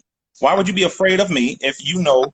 You know what a vaccine? No, I'm not saying you. I'm saying the people who choose a vaccine. Yes. If you are so certain that vaccines work, why are you afraid of me and my child if you decide to take a vaccine and I don't? Because they love their kids. No, but if their children take a vaccine, let's say you take the vaccine, your children take the vaccine, and you're sure vaccines work, you're positive, good. That means you will be immune, you'll be fine, so you won't be infected by me not taking it, right? With now, because most people don't take vaccines. So that's why the majority of people in America, brother. So again, my question is, if you are so certain vaccines work, not just you, anyone, if they are positive vaccines work, why would you be nervous or afraid of me if I don't take one? Because maybe they're not afraid for themselves. Okay. Mm-hmm. They're vaccinated, so they're not worried about it. But they also know that everybody's not vaccinated. That's fine, but whoever's vaccinated is fine, right? They also know that grandma's not vaccinated. But grandma lived longer than most of us who get vaccinated. But we lost about 200,000 grandmothers and grandfathers in the past 8 months who would have still been here. 94% of those were because of pre-existing conditions, and only 6% were due to actual COVID-19, according to the CDC. Still been here. COVID-19 exasperated and expressed and exploited and promoted and accelerated their pre-existing condition. Along with the flu, along with their diabetes, along with their obesity, yes. Yeah, I agree, but it wasn't due to COVID alone, brother. Yeah, but again, COVID caused and accelerated the pre-existing conditions that they had, shortening their life to the point where they have no life. And there's 205,000 people who can attest to being the case. Anytime the immunity is attacked, anything you have is increased. Anytime the immune system is attacked. One question I wanted to ask was, if you put, because you do all the natural, neuropathical, homeopathic, all of that good stuff, right? Does that mean you can't catch viruses? No, we catch viruses every day. Okay. We're breathing in viruses right now, but because of our immune system, we're still alive. That's called natural immunity. Yeah, we fight viruses every single day without vaccines. I've never been vaccinated, brother, and I've never been sick. I've been around people who have been sick, but I never got sick. I've never been vaccinated, just so you know. My mother's a naturopathic doctor. Like I've been involved in this area for years with medical science, as well as naturopathic science, as well as herbalists, as well as physicians, dietitians, every area. So I'm not biased on just the naturopathic remedies. I'm looking at the science on both ends. I'm looking at the medical science. Matter of fact, the majority of what I quoted to you was the medical science from the medical documentation and these medical government organizations. I'm not quoting naturopathic doctors and all. No, I'm quoting the actual science from the government that you are saying we should trust when it comes to the vaccine. But then again, you turn around and say we shouldn't take a vaccine. You know, like you contradicted a lot of things you said, brother. First of all, sir, we got to, again, go back to this. The government doesn't make vaccines. The CDC does not make vaccines. The vaccine manufacturers are a part of the United States government. I mean, Moderna, AstraZeneca, Pfizer, GlaxoSmithKline, Merck. Everybody with a social security number is attached to the United States government in that case, right? So, yeah, these are straw man arguments, brother. I mean, just on the basics, the vaccine manufacturers are a part of the United States government. I'm just Pfizer, Moderna, Johnson & Johnson, like these are government, like federally funded institutions funded by taxpayer dollars, which is not true. Whereas the CDC is. The CDC, which does not make vaccines. So when you say trust the government, I'm not saying, I didn't mention the government at all. Not one time this entire conversation did I say the word the government. Right? So we should trust vaccine manufacturers, not the CDC, right? So we should trust vaccine manufacturers, right? I think that you should look at the whole situation. Absolutely. Situation. Look at the vaccine. Look how niggas is acting in the streets. Look at absolutely. Look at your house and the people that aren't in it because they're in the hospital right now. Right? Absolutely, I agree. Of this situation. Look at the past 8 months. Look at how you want to be in the future. Look at all of it. Yes, sir. Right? Focus on each one in extreme detail as deep as you want to, but make sure that you come back up to the surface and add it into the entire picture. When I look at the entire picture of COVID-19, I look at the vaccine being a very credible path and a way out. But there is nothing to determine that. The only thing to determine a credible path is the natural remedies by which people have utilized in order to get over COVID naturally. That is the only determined, surefire thing that has actual credible proof, has a long history. There's 250,000 people who say otherwise. That's not a small number, right? And as much according to that number, again, 94% of that number, the CDC says, is because of pre-existing conditions. Only 6% of people have been determined to die directly from COVID-19. According to the CDC, brother. I don't know what you're quoting, but I'm quoting CDC, vaccine manufacturers. I'm quoting them.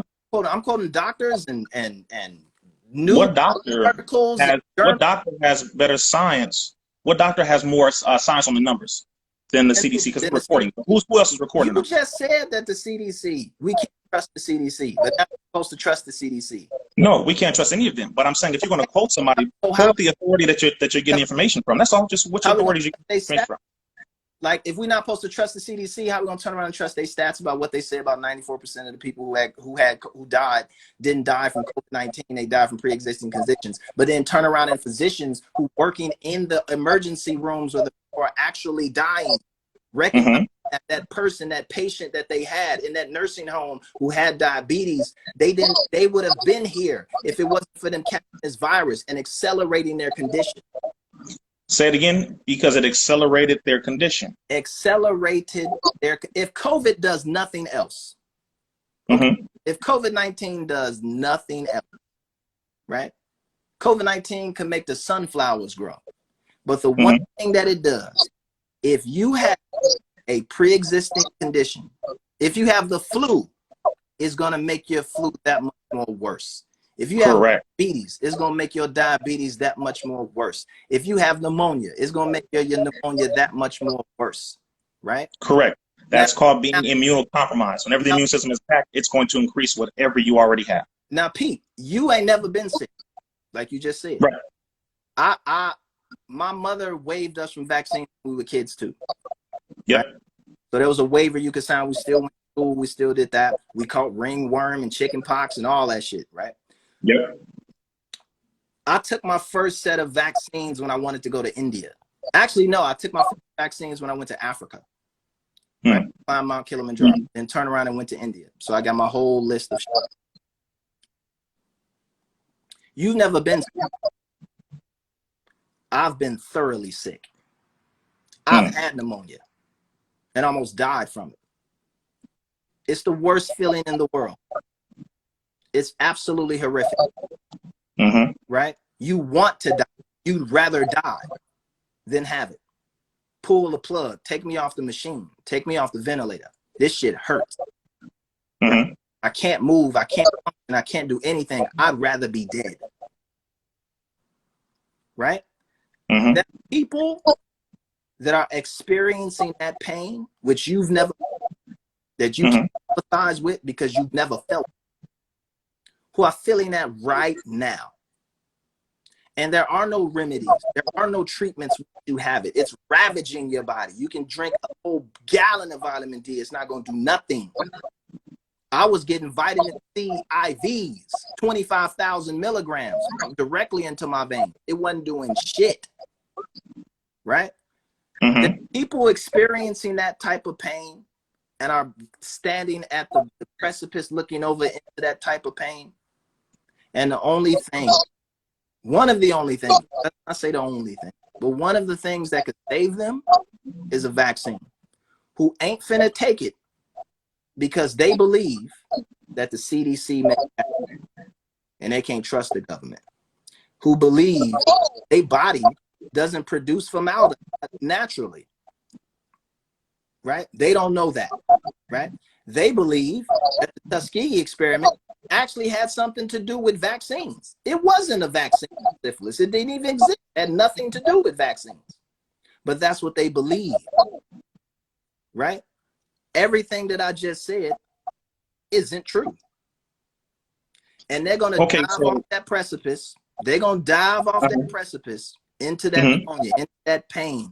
They're going to realize that because they didn't go to the doctor their whole life, because they never trusted doctors, they didn't know their body was laced with all kinds of pre-existing conditions, whether it be congenital, or something that they pulled in from the environment, or from they thinking that they in this really healthy diet, they're really chemically imbalanced because they just focusing on all this green shit, but not focusing on this protein and that, but they're really fucking themselves up.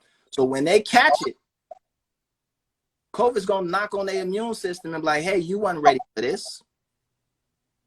Right? That's why it's ravaging the youth right now, because they thought it was cool. So that's all I'm saying. Like, I understand that I've been through pain, I've suffered through long-term sickness, I've seen people die, right? And if there's something out there that could assuage that and keep people from that, I'm with it. And do the research, science, and everything that you said. Like, the CDC don't make vaccines. If we're not supposed to trust the CDC, then how are we supposed to trust their statistics at the same time too? Okay. So I heard everything you said, brother. And I'll say this. One, I don't need to know what it feels like to be sick in order to know what helps a person that is sick. It's like me going to a doctor. I don't need to be a doctor in order to diagnose or to help a person to resolve something. I have to be a doctor if I just meet with a doctor and he says, this is a solution for that.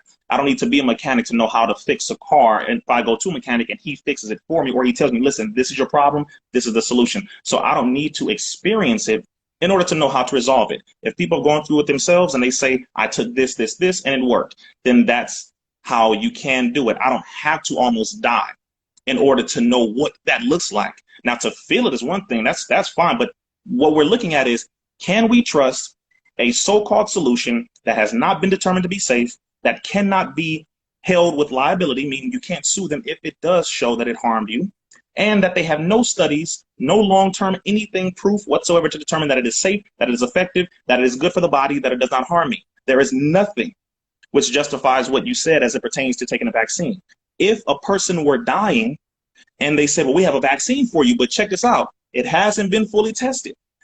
You can't sue anybody if this harms you. There is no long-term proof that determines anybody has been cured of the virus that you are now afflicted with through this vaccine or with this vaccine. But there are some people over here who have taken all of these other solutions that have a long proof of history, that have a long proof of efficacy, that have a long proof of resolve, that have done everything that you need and require. Which one are you going to take? I'm not going to take the vaccine simply because people are saying it sounds nice when they have no proof to back up what they're saying, brother. That's all I'm saying. There is no proof to what you're saying at all. But everything that I have given is nothing but proof and actual facts. What you've given is conjecture, and you've given fear. That's called fear-based illogic that you just gave, brother. And that's okay. That is okay. Everyone can choose what they want. But my only thing is, we should have the right to choose. If you want to take a vaccine, you can do that. If I don't want to take one, I should have the right to do that as well. Your argument on saying, well, listen, Rizza, you not being able to take one, should that be a choice that affects everybody? But it does. And of course not. Of course not. I should have the right to choose to not take one. You should have the right to choose to take one. The flaw and if vaccines work, then you shouldn't be afraid of me not taking one and you taking one. The vaccines are so certain, factual to work. Like I said, the flaw in your approach is thus. You can have the right to choose. We agree with that. Everybody has the right for you to choose in circumstances where your choice doesn't affect other people around you in a negative degree, especially people who you don't know. Now, if you want to put your own family at risk, fine, right? It's not fine, but it's fine because that's life, right? But what about the people next door and the people across the street and the people you just bump into at the grocery store, right? And you ain't got no measles shot, you there, right? They ain't got their measles shot. You're not in a safe space, right? You can't have those guarantees like you have at school. School is basically a safe zone, right? Well, yeah, we know half the kids ain't gonna take it, but we at least know who ain't got it, right? And at least we don't stand by, right? So if this kid flips into epileptic shock, right? We can we don't stand by him. We keep a nurse at a school, full time at schools, right? Because you don't know what's going on, right? So to use the school as a school is a safe space, but people don't live their whole lives in school. Those type of restrictions and same type of standards don't exist at the grocery store. They don't exist at the movie theater. They don't exist at the bowling alley. They don't exist at the mosque. They don't. You walk to the mosque, give it to the entire mosque, right? They didn't sign up for that. So my piece on that, why that approach is a little suspect to me, is that you got to continue with the conversation. You got to continue with the statement. Yes, I agree with the right to choice, right? But as long as it doesn't interfere, right, or counter when my individual choice affects the public, right? We're so both on the same page on that. There's not a lot of science on the vaccine. There's none, brother. I'm gonna say none. Go that far, because I've seen it. So there's not a lot of science on the vaccine. You've seen the science on the new COVID vaccines that haven't come out yet, that are still in trials? I have seen. We have a brother on here named Smokey the Ghost, who's a virologist, right? Who has had access, who spoke on this chat many times, right? Who has sent me multiple things about. He's a scientist. He's a virologist. That's what he does. I have plenty of those. Epidemiologists, virologists, chemists, yes. To the science, right? I've seen the science. I've seen the because it's one thing to see the science. It's another thing to know what the science means for somebody to give it to you in a format that you can understand, to explain it to you. This is what these numbers and these things and these chemicals are in a way that you can understand. Those that aren't science. But there is no 6 to 10 or 10 to 15 years of science for COVID vaccines because COVID hasn't existed 10 to 15 years yet. Exactly. So what actual hard science do you have? Right, but you know that there's science on COVID. Now, there's a difference between the vaccine and COVID itself and coronaviruses. We do have 10 to 15 years. We have 30, 40, 50 years of science on coronaviruses. Yeah, no, on this one specifically, which is SARS-CoV-2. This is separate. Coronavirus has existed over 50 years. That's correct. But this is SARS-CoV-2. So we have no hard science on this because this has not existed for 10 to 15 years. SARS-CoV-2. It's a subtle change and the reason I found out about this was because people were trying to push that COVID-19 was old because they brought up some patent research saying why it was something that was invented and they weren't even talking about COVID-19. They were talking about another version of SARS and da. So we have science on the SARS. We have science on COVID that goes back decades, right? Because they've been around for probably the entirety of human existence. Right? Yeah, there are multiple strains of COVID, but this one is the newest, most mutated strain. It's called SARS-CoV-2 in particular. I hear what you're saying. I hear what you're saying. Yes, sir. For the past 8 months, 9 months, we know exactly what COVID does.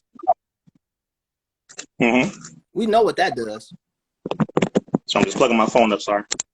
Again, there's people who are in homes right now where there's a person in that home isn't there anymore because of COVID.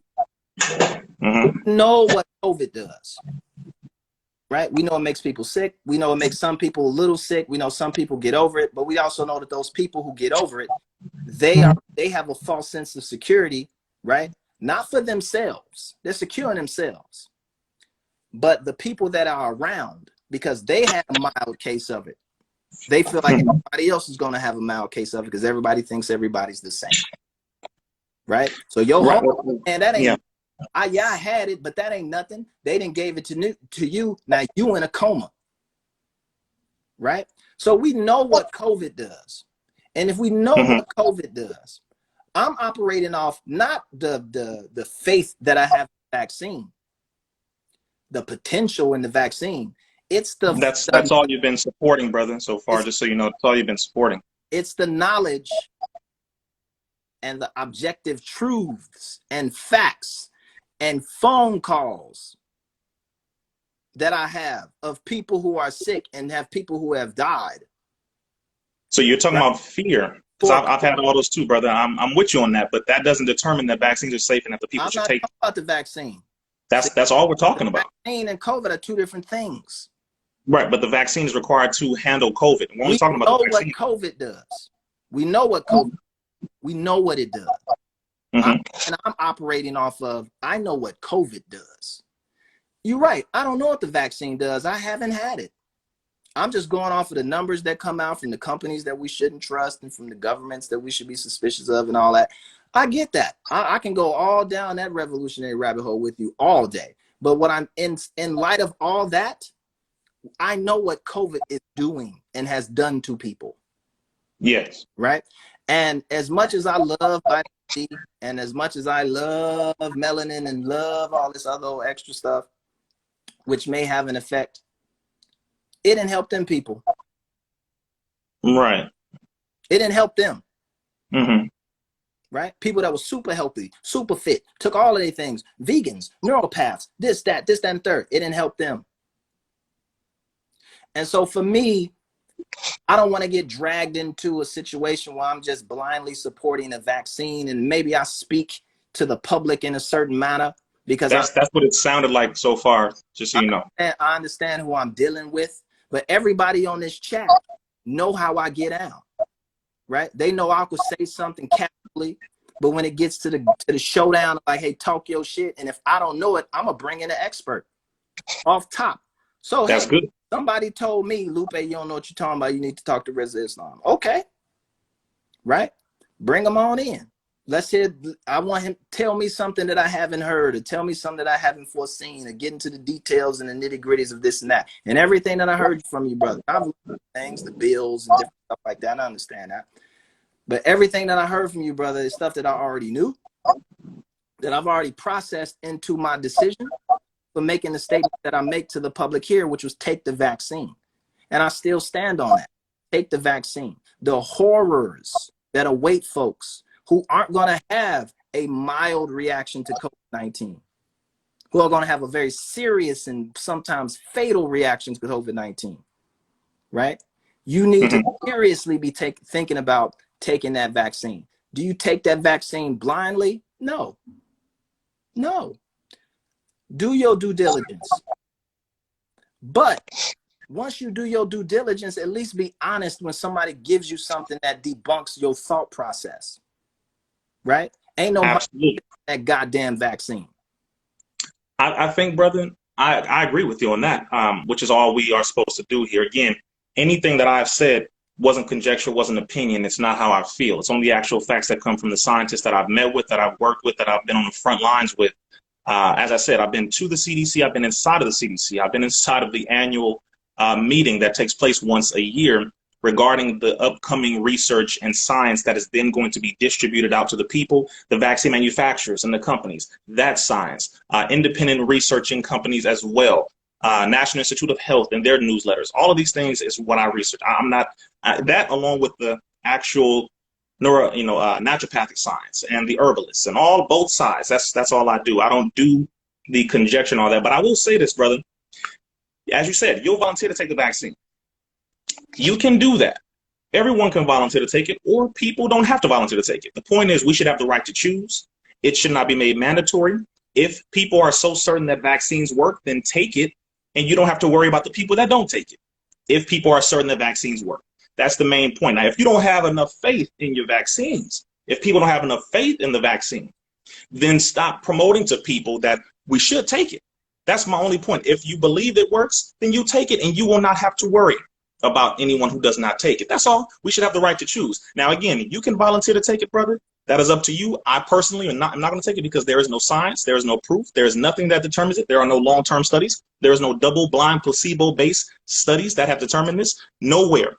But in other countries, for instance, Cuba, which has the highest level of medical science, which is why they use Cuba to go into Italy to help with it, which is why they use Cuban scientists to go into China and Wuhan, which is why they use Cuban scientists, because their science proves it. But the United States government has a long history and proof and actual fact up to the present that determines that we cannot trust them, period, where vaccines are concerned, along with anything. Is Cuba developing a vaccine? Yes, Cuba has its own actual vaccine that they're developing. And now here we go. I already knew that. You know who told me that? Mm-hmm. The minister. Of course. Right? Of course. But that's Cuba. It didn't say. We can support Cuba because Cuba actually has proof. America doesn't. Again, now we back to this point. The minister did not say, don't take a vaccine. Yes, he did. July 4th address, brother. He told everyone in America, do not take their vaccines in America. Do not take the vaccines on July 4th. Oh, see, that's what I'm talking about. The minister said that. Me a conjecture and playing with words, brother.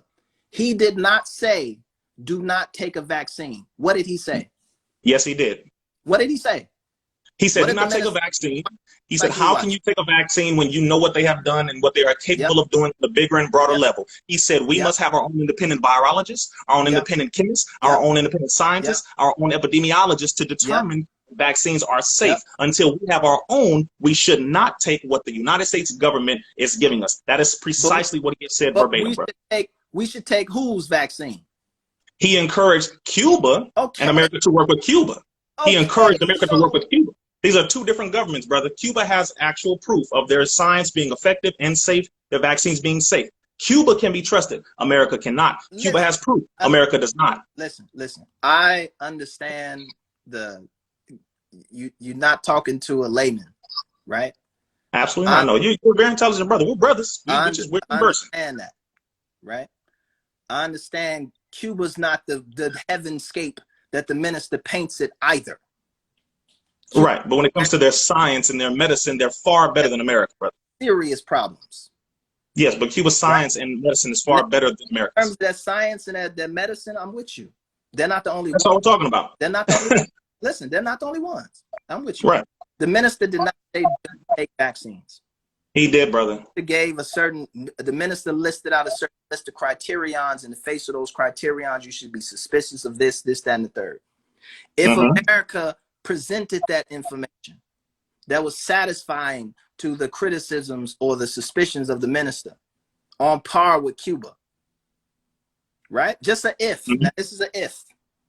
If everything that the listed in terms of the criterion where you would be satisfied to take a vaccine here in America, if America turned over that information to you and you got to cross-reference it with the Cuban information and all of that documentation that you purview to or what have you, would you take an American vaccine?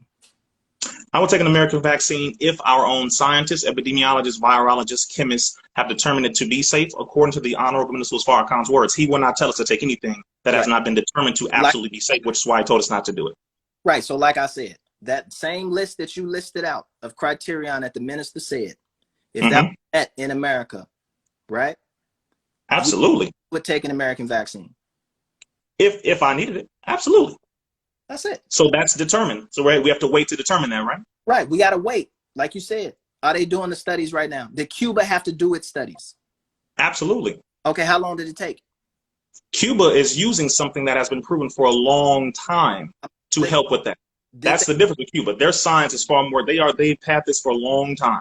I'm with you. They didn't have COVID-19 SARS-2 for a long time because that's new, right? But they had something that would be able to affect it. They had to build that, right? Okay.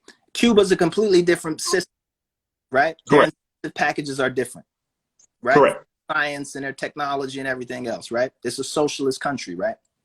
So they a fast track. They have a direct. Their companies are actually owned by the government, right? Like really, like the government don't own Johnson and Johnson, but in Cuba, the government, whatever that.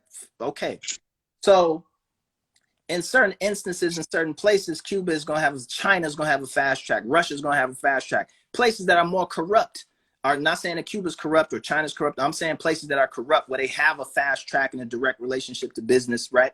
They're able to create things in society and limit certain and constrain certain things and put emphasis on certain things to push through things like vaccines and technologies and stuff like that at the expense of other aspects of society. Yes?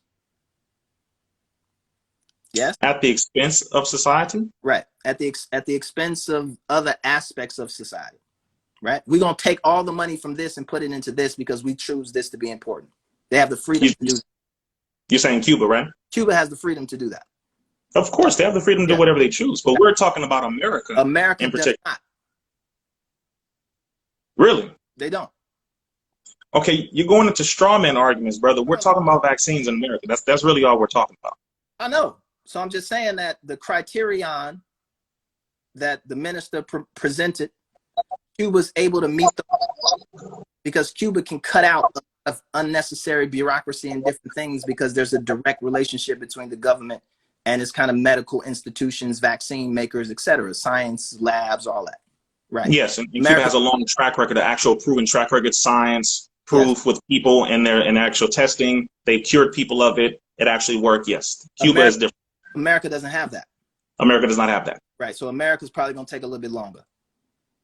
Definitely. Okay. If they choose to really do it the right way, yes. So right now, from the last thing I heard from Anthony Fauci, who's the head of the task force, right? He said highly corrupt, a liar, and heavily sponsored by pharmaceutical companies. Listen, I'm with it. Listen, I'm with it, baby. He said that we're not gonna get it until April. You're not gonna have general kind of act like go down to Walgreens and be able to get the COVID. That's not gonna happen until April. So that's correct. What he said. It's November, December, January, February, March. That's 6 months from now. Mm-hmm. Right? How long did it take Cuba to turn around something specific for COVID-19? Does Cuba have a COVID-19, SARS-2 novel COVID-19 vaccine right now? Cuba has a solution that they've been using for a number of other diseases that work for this one. But they don't. And they determined to work for this one. But it has been used as a solution and it works. But they which is why they which is why they were sent to Italy because it actually worked, which is why they were sent to China because it worked. Just like Kimron. Do you know what Kimron is when it came to curing AIDS? Kimron that came from Kenya, that the Nation of Islam was using to cure people of AIDS here in America, and America stopped it. Kimron was used and is used for a number of different things, including SARS-CoV-2. And it helps absolutely in preventing COVID and in boosting the immune system. Kimron, it's under different names as well, but they've had something that has been utilized and it works for SARS-CoV-2 as well. Why don't we have Kimron? Because America stopped it. Because America is pharmaceutically based and they want more money than helping the actual people. That's why they stopped it from coming in. Why doesn't Europe have Kimron? Same thing when it comes to individual governments. Some parts of the governments did use it, some governments, but many of them no, because the pharmaceutical companies, which many of them are based in Europe, of course, it's for money. You cannot say you cure, because if you cure, you have no patients. No patients equals no money. That's the basics when it comes to pharmaceutical companies, which is why they are the biggest on the planet. They do it for profit and they kill for profit. That's the actual facts. So, I mean, it's capitalism. Okay. So, the original, that was an option. Kimron, please. My actual question was, does Cuba have SARS-2 novel coronavirus COVID-19 vaccine right now? They have a SARS-2 solution. I haven't heard them determine it be called a SARS-CoV-2 vaccine, but they have a solution that resolves and rectifies SARS-CoV-2 along with a number of other things. That's the actual description that I've heard. I haven't heard them declare it to be a SARS-CoV-2 vaccine, but they have an actual oral way of doing it, and they have an injectable version as well. But I haven't heard them come under that label, is what I'm saying. But it has resolved that. They did it in Italy. They were sent to China and Wuhan, and they helped both of those countries to resolve the COVID coronavirus circumstance. Right. Okay. So, I mean, all right, my brother. I mean, the good thing is we can agree to disagree on certain points, and we can be brothers at the end of the day. That's all that matters to me. I have zero will to I only hate two people on this planet, right? Everybody else I love. There's two people I hate. You're not one of those two people, bro. I've always tuned Appreciate that. and how you speak and the things that you push out there. And again, I'm not looking for perfection. I've never sought out perfection in anything. I always am a critical thinker. I'm always questioning. I know that I have a platform, and I go through the rabbit hole, the leaps and the jumps, and on Yes, sir. I land on what is most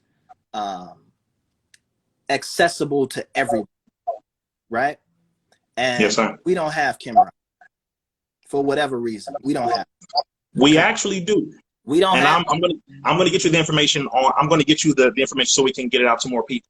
I'm gonna do that. Yeah. We don't have that Madagascar juice that they had, right? Like, not that, right? It's certain that we got something. I'm gonna send you information on that so that you can get it out to more people. Right? We don't have have those things right now, right? And the things that are on tap, at least for Americans to be able to participate, average American citizen to be able to participate, is social distancing, wearing a mask. Right now, of course, we don't even have a vaccine. Right. So I didn't mention that. Social distancing, wearing a mask. When I look out into the world right now, when I look out into our community, I look out into white people's communities, I look out into Jewish communities, I look out into everybody. En masse, people not doing that. They're not even doing that. I know that half the people, whether it's mandatory or not, it's mandatory not to kill people, but people still do it. Right? So I know that half the people in this chat not going to take that vaccine. Right? Mm-hmm. With all of the proof, with all of the criteria met, if the minister gave it to him himself, they're like, no, minister, I can't rock with that. For whatever reason, personal, symbolically, whatever. I'm just looking at, from my point of view, from where I understand, in my humble opinion, that if a vaccine comes, it is proven to be effective in the process happening right now, that I am going to take it. And if you in any way interested in what Lupe does, or you agree with my opinion, you just want to hear my advice on any aspect. When it comes to this COVID-19 and the vaccine, I'm wearing a mask, I'm social distancing, and when the vaccine comes, I'm taking the vaccine. That's just and that is perfectly your choice, brother. And yeah, I mean, in the mask, some people have arguments on that. I wear it. Minister encourages us to wear it. Period. Doesn't matter that. I mean, he encourages us to wear it. Social distancing, fine. We're not into all the nonsense, but when it comes to the vaccine, brother, like you said, that's your choice. You'll take it. Me, I won't take it, and that's okay. It's all right. I heard your arguments. I heard what you want, and what we both want is the safety of our people. Mm-hmm. We want people to be healthy. We don't want people we don't want more people to die in any way. We really don't. So we agree on the actual substance of this conversation, brother. And I appreciate the dialogue, man, because I think the people needed this. You're a very intellectual brother. I don't look at you for the kick push and all that. I don't know. Other people do. I look at you, brother, for, Muhammad walks. I look at you for words I never said, brother. I really think the war on terror is a bunch of bullshit. Just a poor excuse for you to use up all your bullets. That's the Lupe I'm thinking, the critical thinker, brother. You're a very intelligent brother. So I admire you for using your platform as you have done from what I've ever known of you, to speak out, to speak up, and to educate the people, and to push the people to really think. That's the Lupe I'm talking to. I'm not talking about some dude who doesn't know what he's talking about. No, but you're just a thinker, brother. You just want to know. And so you have the right to learn and to be inquisitive. And you have the right to choose whatever solution you feel is best. So I love you as a brother because I see you as a brother, period. There's nothing else here, bro. Ain't no ego tripping here. That's why I said I'm going to come on and talk to my brother, because we deserve dialogues like this, especially among black men of intelligence, to show a good example out here. That's what Minister Farrakhan teaches us to do. That's what all of our ancestors have taught us to do. Be a brother before anything else. Even if we disagree on certain things, I'm still your brother. That's what I see, bro. Now I came up with this called Not Another Tuskegee Experiment. Which, since we're on that point, I came up with this right here. Please, I came up with it. If I have to explain Tuskegee, I know, bro. I know, man. But the point is the idea, right? The idea. It doesn't say, okay, vaccinate or not. It says not another Tuskegee experiment, meaning we don't want that to happen ever again. That's the idea. Just period. Right. We just don't want it to happen. We don't want to be lied to, which is what the Tuskegee experiment was. brothers will all of the things that surrounded it as well. right. The And brothers. I want to send you this as well, my brother, which is my book in chapter 6. I go over vaccines, depopulation, a lot of documentation, facts, everything in here.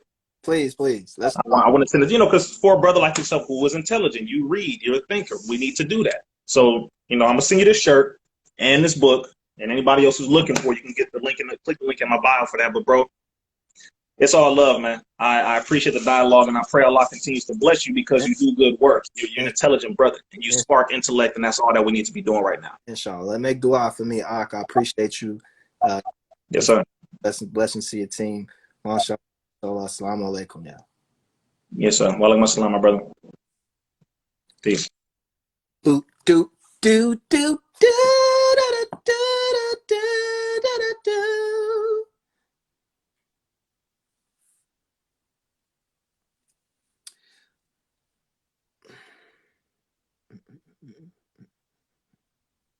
And there you have it. What you asked for, you got it. Now let's get 2,000 people about to leave, so we can get back to our 300, how we normally do. Yeah, I saw Snoop was in there. Shout out to Uncle Snoop, tuned in.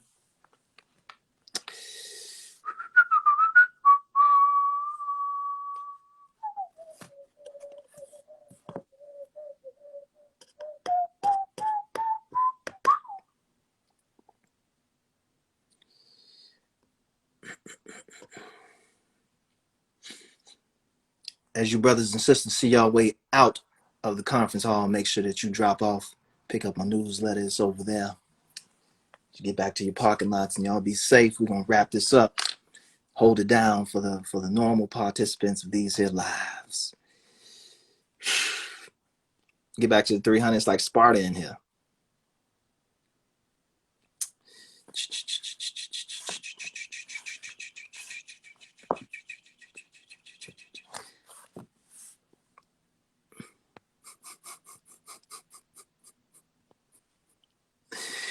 You're gonna say scram. Don't say scram.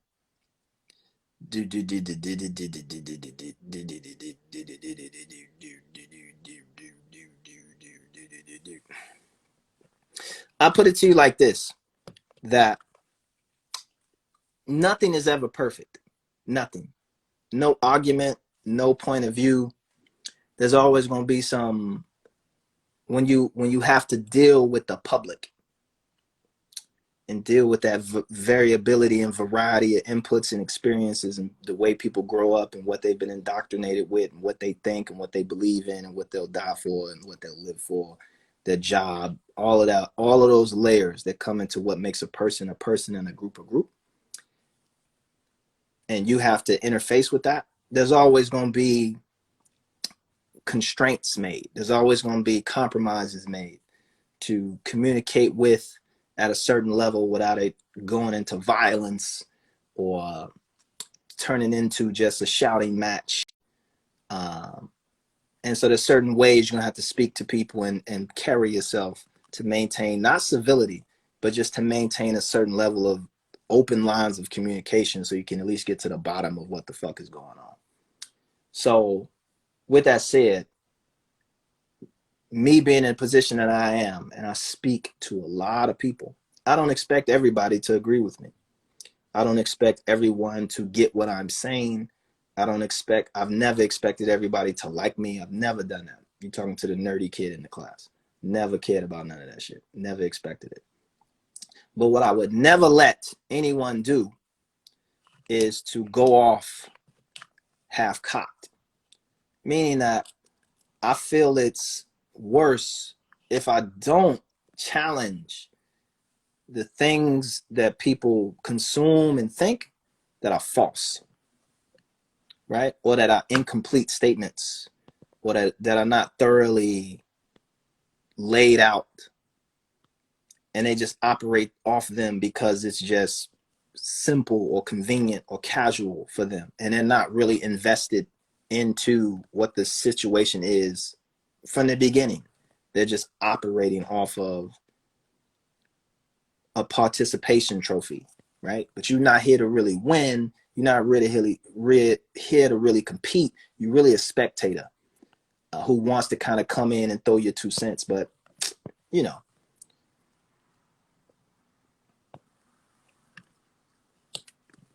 But with that said, you should always stand on the truth and the facts, not what's right. Right is an opinion, right? Unless you're talking about right turns and left turns, then it's not. But we're not talking about right directionally. We're talking about right as in I believe this to be right, right? That's cool. But when it's facts and truths and experiences that push back against your rightness, no apologies. Period. And we got a bunch of new niggas in here talking about I'm brainwashed and I'm paid and I'm fearful, I'm this, that, and the third. At the end of the day, nothing that we said on this chat is solving COVID-19. It's still out there. It's still lockdowns. You'll still catch it and get sick. You're not bringing anybody back to life. The vaccine is what's going to be a part of the program. If you had a better solution or a different solution or a more viable solution, then we here for that solution, period, right? Again, people go off of, like Rizza said, there's he looking at the words I never said, Lupe, and American Terrorist, Lupe. But you're not looking at the he say, she say, Lupe, right? You're not looking at the all black everything, Lupe, right? You're not looking at the Paris Tokyo Lupe, right? You're not looking at the gold watch Lupe. You're not looking at the Lupe who tells the entire picture and paints the entire picture, even if it's contradictory, right? And there's aspects of words I never said that were questions. They weren't statements, right? I really think the war on terror is a bunch of bullshit. I don't know that it's a bunch of bullshit. I can't honestly say that it's a bunch of bullshit because I know it's terrorists in this world on both sides of the fence. I know some niggas sitting in Afghanistan who have no problem going into a daycare center and killing everybody, right? And that there's no real way to go in there and get them and stop that from happening without droning this nigga's whole village. And that's hard to kind of like take, right?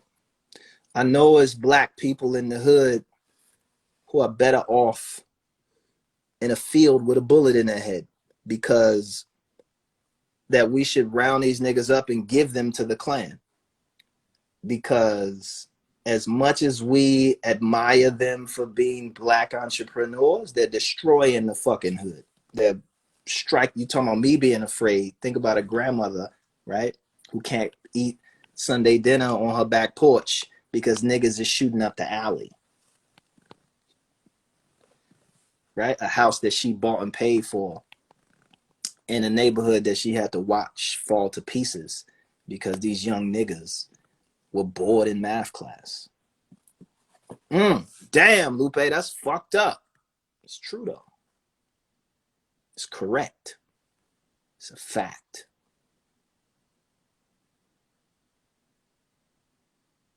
And you might be one of them niggas. You might be one of them niggas that we need to put into a van and drop off in Kentucky. Like, please take these niggas. Like, come on, Lou, you can't just time for rehabilitation. You can't rehabilitate these niggas.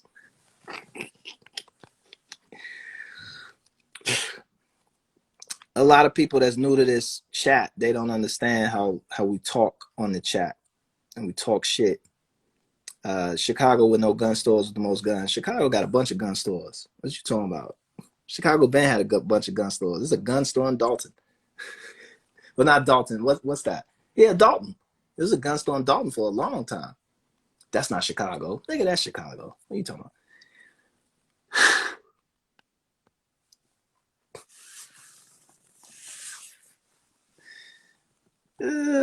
Yes, they do. What are you talking about?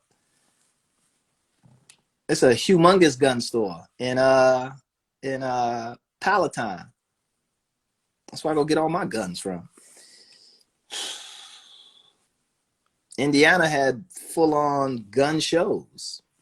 Still, Chicago, you're like niggas got to walk there or something and walk back, man. I'm only walking. Like we in horse and carriages or some shit. Like take the train out there.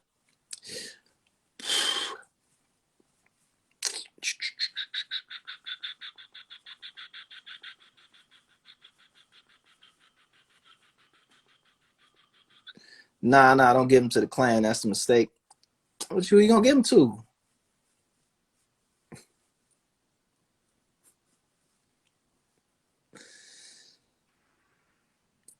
Why aren't I discussing the debate I just lost? I mean, I lost to the niggas who thought I lost, and I won to the people who thought I won. But for me, it's not a competition. So to you, I lost. To the niggas who thought I won. If you want to operate on that level, at the end of the day, nothing that we did put a dent in COVID-19 at all. Hopefully, it got some people to wear a mask, which would put a dent into it. Hopefully, it got some people to realize the importance of if the vaccine don't work, that don't mean that the shit not going nowhere, right? Let's say the vaccine don't work. Let's say that all of that shit is bullshit and none of it works. COVID-19 is still not going nowhere. That doesn't solve COVID-19, right? So at the end of the day, it becomes like, yeah, you lost, Lupe, you lost this conversation, or like, Lupe, you won this conversation. At the end of the day, nigga, you finna have 200,000 people catching COVID a day. That means you're gonna have 1 million people every 5 days. It's gonna exponentially grow. You're gonna be fucking around, and by the time, and there is no vaccine till April. 6 months. Nigga, you're gonna have 50 million people walking around with that shit. And out of that 50 million, 49 million gonna be straight. But 1 million are gonna be fucked up. And I hope you're not one of the million.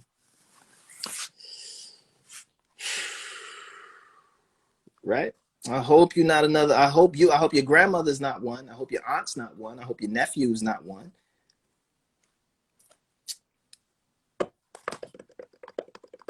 So who won? Yeah, we won, nigga. Won what? You still ain't got Kimron. You ain't got none of the shit that he said. You can't even get it. Now what? Still not gonna wear a mask. Okay, you're not wearing a mask now.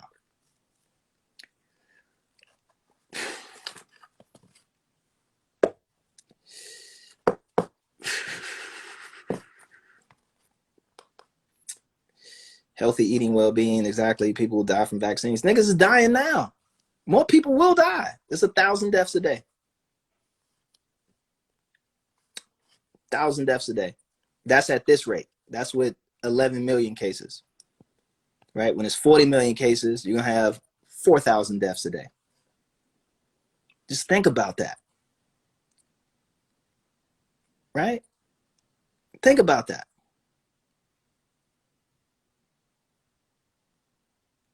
Boule is the talented 10th. It's a somewhat the black Illuminati, like all the smart niggas. I think it comes out of whatever fraternity, started by W.E.B. Du Bois, if I'm not mistaken, or spun out of that. That's what the Boule is, right? The black intelligentsia, the black rich, the black 1%, that shit. And if you in it, you know. If you even gotta ask what the boule is, then your ass not in it, and you're probably not gonna get it. But it is a real thing. These numbers are flawed for fear. I mean, then what's the real numbers?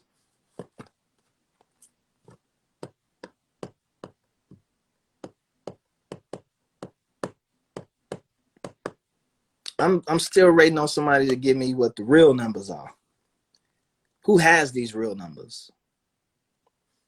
Right? PCR test is 6% accurate. That's one test. There's 2 types of tests. Test for the antigens, you can test for the antibodies, you can test for the virus itself. Which one are you taking? One test to see if you already had it.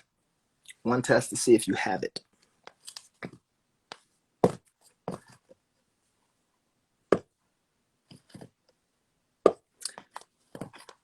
No one knows the real numbers? Okay, so if nobody knows the real numbers, you got a few people who taking a guess. It's actually more than that, which is the scary thing. It's actually more people with cases because a lot of people not going to get tested. Who on here went and got tested? I've been tested like 4 times. Who on here has been tested once? Right? Some people talking about, man, the numbers. You ain't even been tested. So you're not even a part of even the fake numbers. You're not even a part of the real numbers of people who got tested because your ass never got tested. Then how many other people on your block ain't been tested? Just think about that. How many people ain't been tested? You know what I'm saying? Damn. I'm not, I guess people just don't really know me. So let me stop speaking about that. I'm afraid. You're right. I'm afraid for you. I'm scared of you catching pneumonia. If you've never had pneumonia, if you don't fear anything else, you should fear pneumonia. That shit's the worst. Right? So as much as y'all talking about niggas living in fear, I ain't never not met a scared nigga. Ever. Everybody I've met, from stone cold killers to bitch niggas, have always been afraid of something. Niggas shaking in their boots over a fucking spider. Right? Another nigga so terrified of these niggas coming in to kill him, he can't do shit but stay up. So he gotta take cocaine, smoke crack to stay up. Because these niggas finna come kill him. I ain't never met a nigga that wasn't scared of nothing. Never. The most holy, even the pastor scared of Jesus. Scared of the hellfire. Right? That nigga scared of somebody looking through his phone. That motherfucker over there scared of his shoes is dirty, and if the bitches notice that his shoes is dirty. I've never met a nigga that ain't never been afraid of something. Never. Now, living in fear and being afraid all the time, yes, I've met motherfuckers who are afraid all the time. Is they following me? Is he looking at me? Is she looking at me? Is my titties looking correct? Is my shoes right? Is my nails done? Is my hair? Is my this, that? What they saying on TV? Oh man, am I gonna lose my job? Am I gonna get that test? Am I gonna pass this thing? Am I gonna get that thing? Am I gonna get a PS5? Am we gonna be able to celebrate Christmas? Am I gonna be able to do? Are we gonna be able to do that? I know it's the chat all day. Twitter is full of fear. A bunch of Instagram's full of fear. Afraid. So I ain't got no problem with that. Fear is great if you use it for something. If you using your fear to power your survival instinct, that shit's great. It's a bunch of niggas who ain't scared of nothing who in jail. A bunch of niggas who ain't afraid of shit who dead. I ain't afraid of shit. I'm finna fight all these niggas. They all got guns. I don't give a fuck. Okay, you finna die. Well, I ain't worried about my life. Nigga, what about your son? What about your kids? You're gonna have to grow up without no father. What about that? You ain't afraid of that? No, I ain't afraid of that. That means you a bitch. Like, come on, look, I ain't gonna slip, nigga. If you ain't afraid for the welfare of your kids, that don't make you brave. That make you a bitch. If you ain't afraid for the welfare of your people, that don't make you brave. That make you a bitch ass nigga. That's why the game is twisted. Right? That's whole shit. That ain't no man shit. That's whole shit. You know how many whole niggas sitting in jail? Because they weren't afraid of how their actions was going to affect their families and their communities.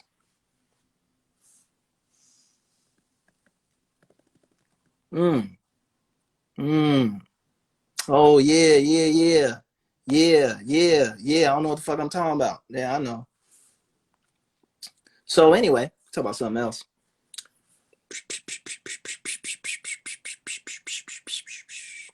answer a few questions.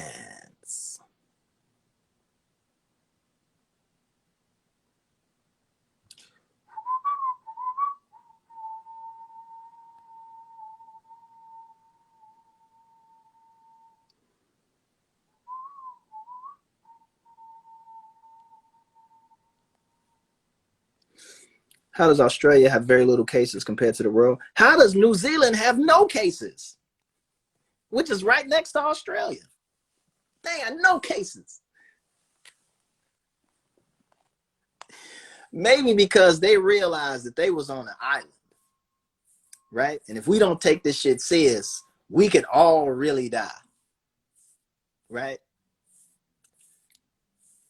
Because we gotta live together, right? We on an island. We ain't got no choice but to come into close personal contact with each other. So we need to settle this. We need to nip this in the ass right now. New Zealand has no cases, right? What is New Zealand's culture based on? A Maori culture, a tribal culture, right? Standing up against the bullshit. And in this case, the bullshit was niggas not wanting to wear a mask. Ooh, sexy. Sexy.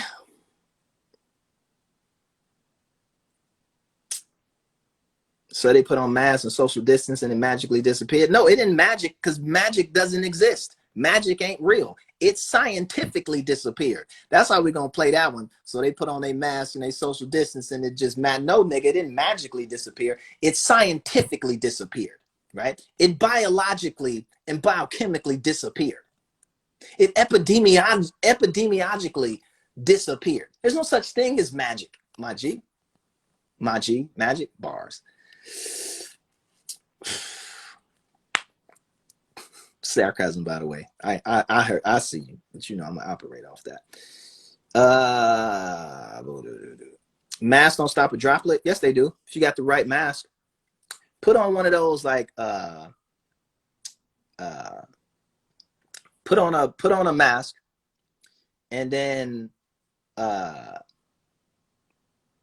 set a candle like in front of you and blow out the candle first without a mask, then put on a mask and try and blow out the same candle at the same distance with the mask on and see what happens. I'll just spoiler alert. Spoiler alert. I feel sorry for you and your followers. I'm happy that you're not. I don't need all these followers. This ain't a religion, my nigga. Right? This ain't a prosperity gospel. I'm not collecting tithes on this one. I'm not getting paid for this. I don't need all you niggas up in here. With all your points of views and bullshit, cuz. Trust me, you're not welcome here, Jack. You gotta fight your way to the top up in this hole. The people who chatting and been in this chat, that strong 300, they done fought through this for 8 months dealing with the bullshit I be hitting them with.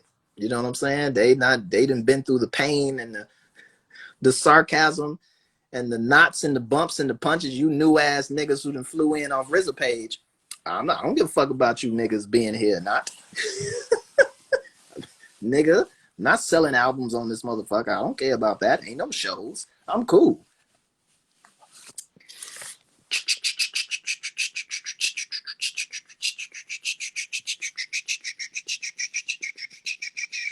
Try to slide in and act like you important, nigga. We will clown you clean up off this motherfucking chat.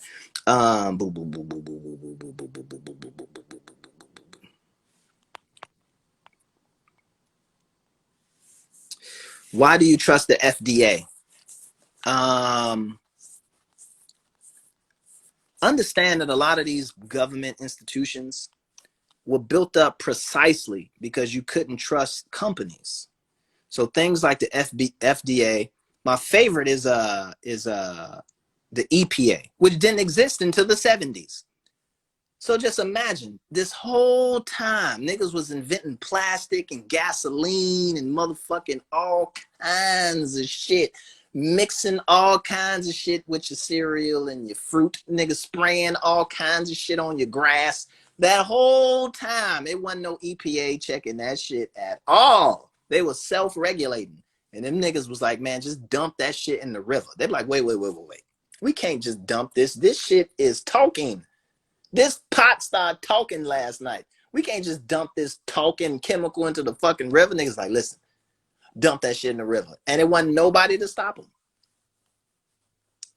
EPA popped up and put the kibosh on all that shit. So at the end of the day, a lot of these government organizations, they're not perfect by any means, right? They still allow so many flies per can of soup because they just know with certain things that's impossible. Like if we operate at scale and at mass production, I mean, it might be some pussy hair in the bean pies, brother. Like that just may happen, you know? Like we can't account for everything. Just come back, we give you a new one. But that's, hey, ain't no telling. Might be some fingers, dude, probably. Listen, ain't no telling when you're dealing with mass production. Shit slips through the cracks. And you need things like the USDA, the FDA. You need certain organizations to at least apply a certain level of pressure, a certain level of vigilance and surveillance to some of these companies who, if they didn't have that one person who just walked around the factory every once in a while to make sure niggas weren't taking shits in the spoon making machine, right? To at least put niggas on their guard. And ain't nothing wrong with that, man. Ain't nothing wrong with that. Ain't nothing wrong with that. I don't see nothing wrong with that. But a lot of niggas do.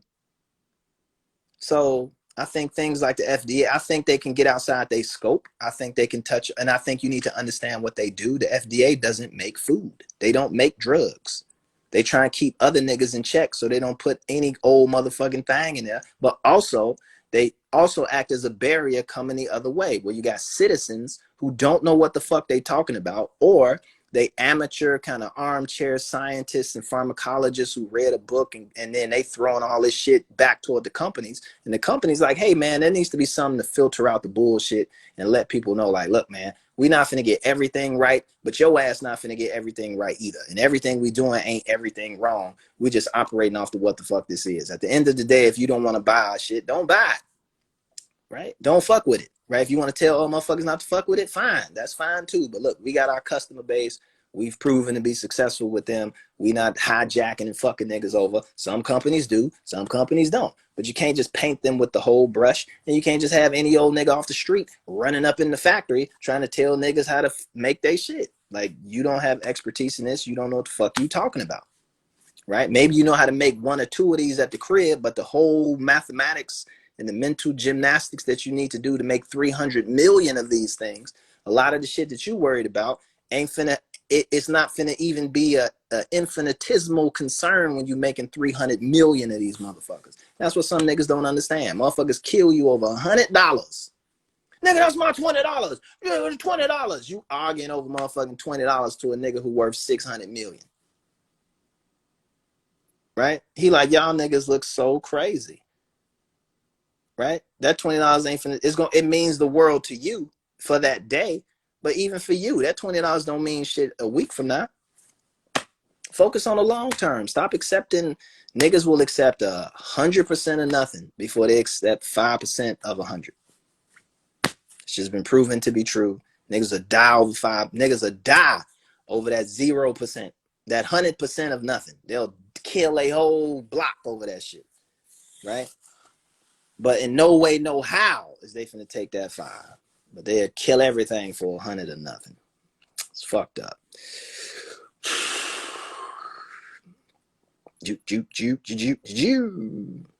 So I don't necessarily say I trust the FDA, but I understand the FDA. And I trust the FDA more than I trust some random nigga off the street, which is sometimes what you get.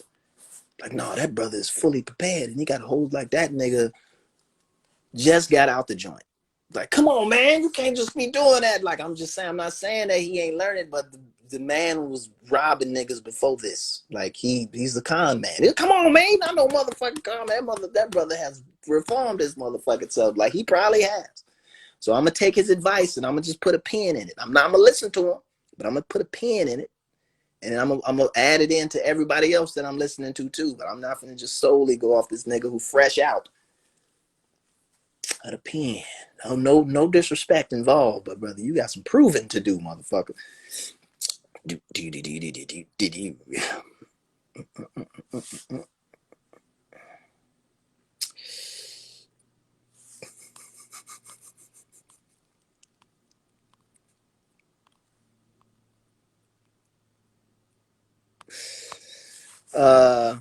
If vaccines are effective and protect people, why do they need to be mandated? Maybe you should look up seatbelts, right? Before, back in the day, cars didn't used to have seatbelts, right?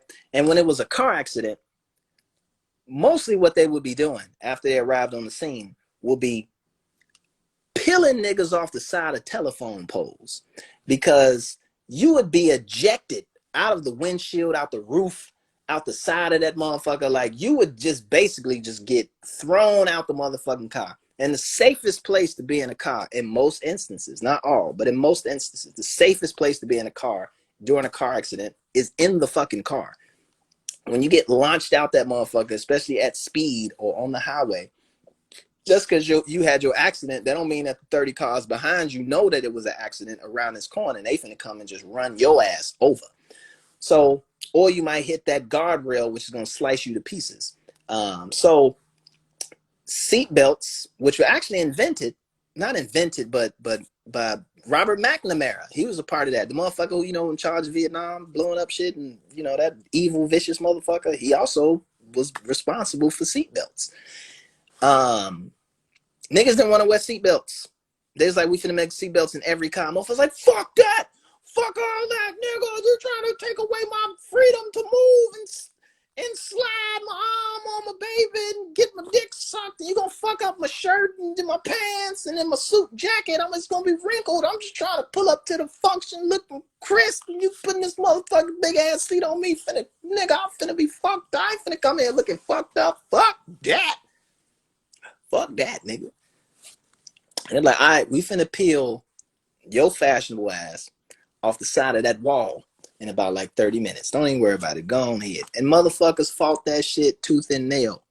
A seatbelt. Tooth and nail. Ain't that right, Mama Do? Shout out to Mama Do.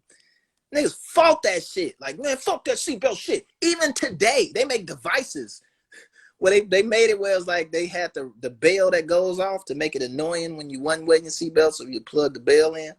Motherfuckers was like, fuck that. I ain't trying to hear that. They would just get that thing that you can buy and plug it into the seatbelt thing to cut the motherfucking thing off. They do that shit. Motherfuckers fasten the seatbelt and sit on top of the motherfucker like, yeah, I'm just anything to just not hit that ringer, which is, that thing alerting me to, just in case, so I don't get catapulted through my motherfucking windshield in this very basic rear end where if I had my seatbelt on, I would actually survive. But instead, I want to have the stern wheel column just force its way completely through my baby chest, break and shatter all of my bones and chest plates and ribs. I just want to fuck up everything above the navel. So I want the stomach to be ruptured. I want these lungs fucked up. I want to have just the Ford insignia just tattooed into my motherfucking heart, my nigga. That's what I want when I get into an accident. And it's niggas who want that. And listen, just don't hit me, bitch, because your car might hit me and I'll be safe. But you know what's going to kill me and everybody in the car? When your punk ass flies through my back windshield and acts as a missile and kills everybody in the motherfucking car. Damn, ain't that intense? That's intense. Niggas fought seatbelts. You can't even believe that shit, right? Some of y'all like, I could believe it because I don't want to wear no seatbelt. I ain't finna wear that. I want niggas to find me when I get into an accident. I want to be in that field way the fuck over there. I ain't trying to get found in my car, safe, maybe with a couple broken bones, maybe with my shoulder blade collapsed. I want to be over there in 7 pieces. That's how I want niggas to find me. I'm trying to expand my horizons. It's 1 of me now. When I have this accident, I want it to be 7 of me. And I want to be everywhere. Nigga, I want to be all over the highway. Head over here, legs over here, back up there, chest down here. That's what the fuck I want.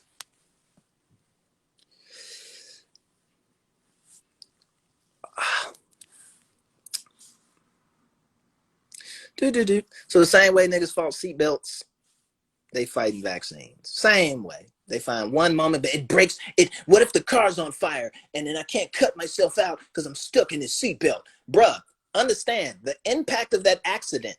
If you weren't in that seatbelt, you would have been. You would have to worry about being on fire. You would have to worry about drowning because you would have been launched 300 feet into that motherfucking waterfall. But either way, you fucked up, nigga. Like, don't drink and drive, my G. Don't drive buzz because that's still drinking while you're drunk, my nigga. Driving and drinking, right? But yeah, you worried about the wrong shit. You worried about something that we can actually solve, nigga. You can find a way to, if you got a knife or something, we can cut you out this motherfucker. But nigga, we can't, ain't no putting you back together, right? Once we peel your ass off that guardrail, homie. There's gonna be a lot of surgery to pick the windshield out of your motherfucking skull. But you know, to each his own, you know. To each his own.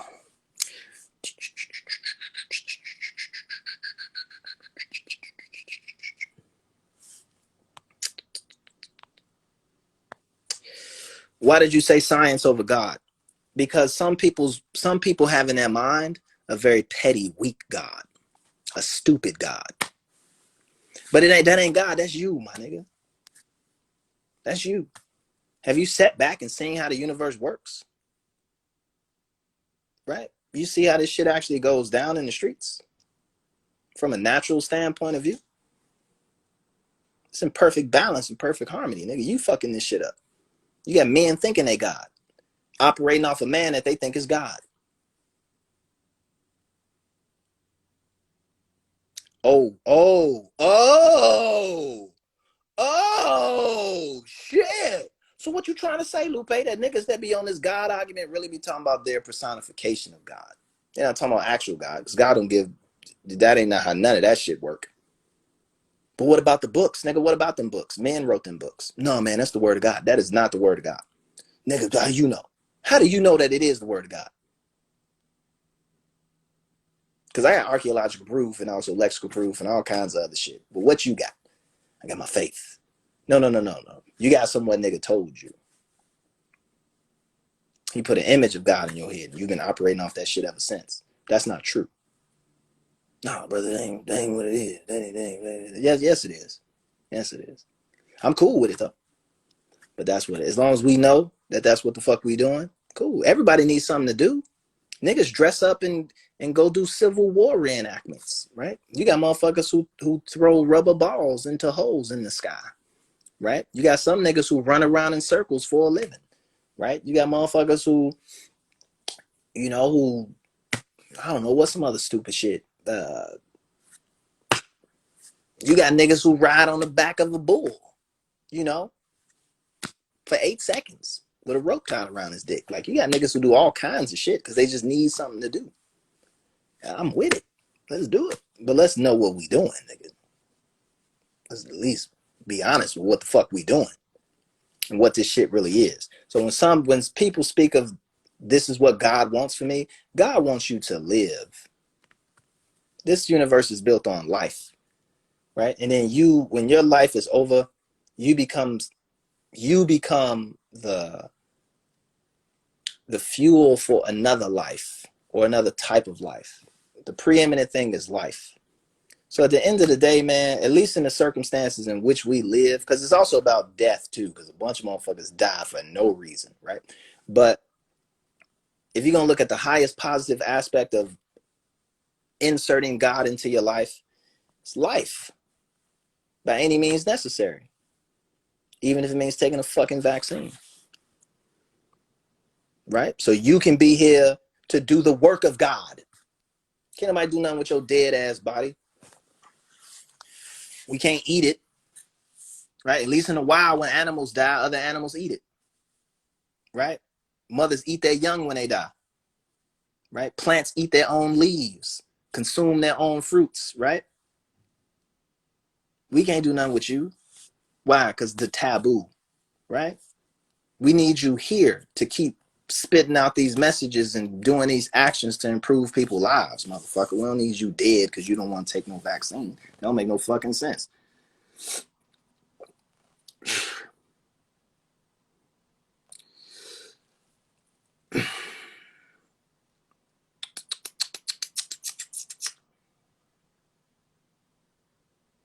You all die when exactly when you're supposed to die? I don't believe that.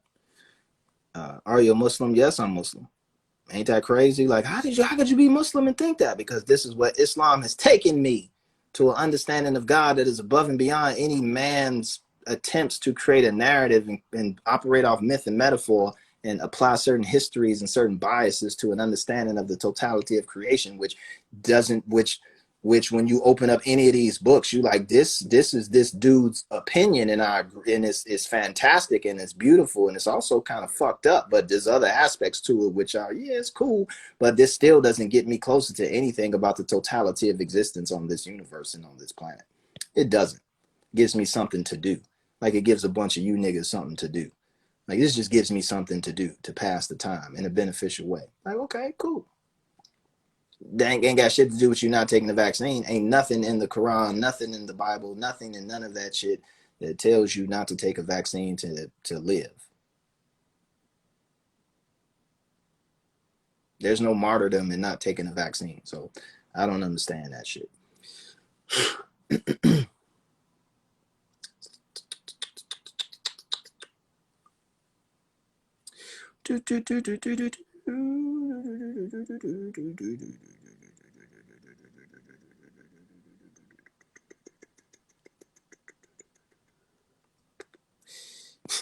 It's too early for this. Like, man, come on, man. I need the moon to be out before we start getting this deep, baby. You going way deep. You going Mandingo deep. I thought this was the IG Live. I know I was going to be on blackraw.com. This is insane how deep you going on these niggas. Like, you know, I go deep sometimes.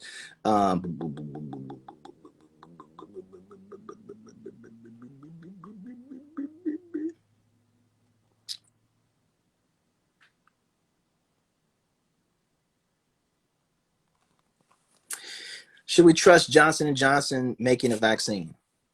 I mean, Johnson & Johnson has a very specific history, which is close to me, and it's the talcum powder. Johnson & Johnson was pushing out the talcum powder, the baby powder, which had, I forgot what chemical it had in it that was a carcinogen, right? And so you have for decades, people of all colors, creeds, but black folks powdering up them panties, powdering up them drawers, right? Putting these carcinogens right next to their reproductive organs and then on their backs and chests and all that shit. And you know, they just settled a huge motherfucking class action lawsuit like that, based around that kind of piece.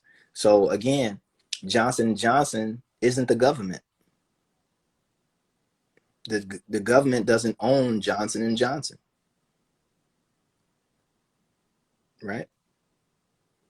You would need a government to take a Johnson & Johnson to task, right? You don't see anybody else taking Facebook to task, right? Twitter to task, Amazon to task. These niggas have to bow down at the end of the day to some type of force, and that force is the government, even if shit don't happen. Put them niggas in a room to explain their motherfucking self and let the public see what's going on. It gives you a purview into these companies, right? But at the end of the day, if Johnson & Johnson makes a vaccine that works and is proven to work, that works off top, is safe, has proven to be safe. The data says that it's safe. The anecdotal evidence says it's safe. There's people who are in the trials who say it's safe. And also the people who had negative effects.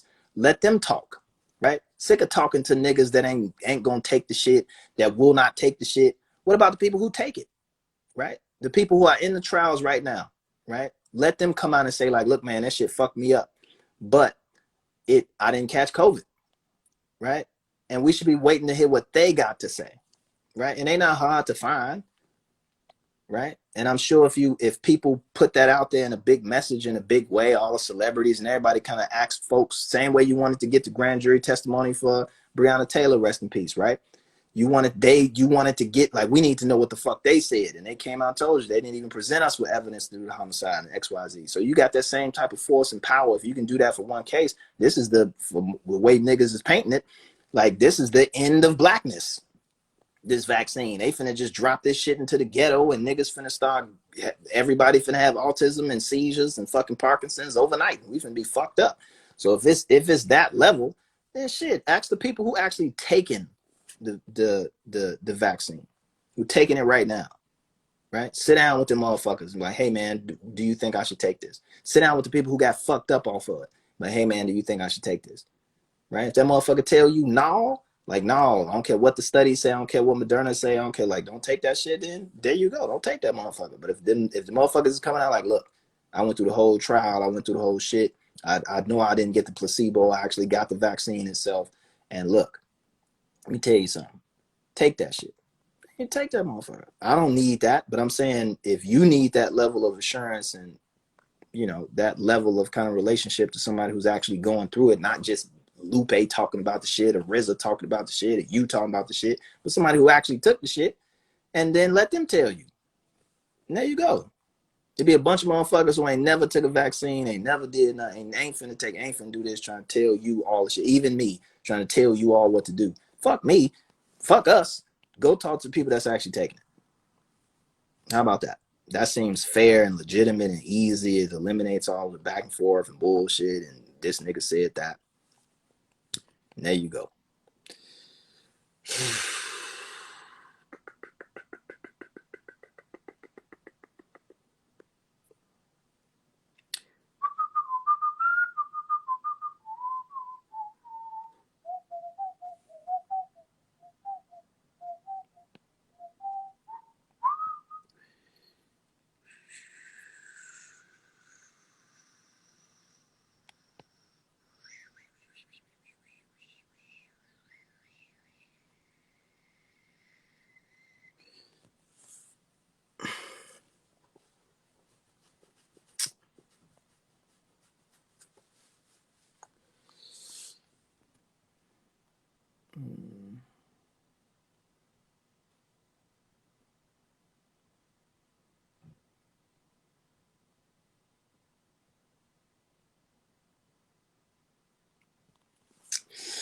Do black people make excuses and blame others for their problems?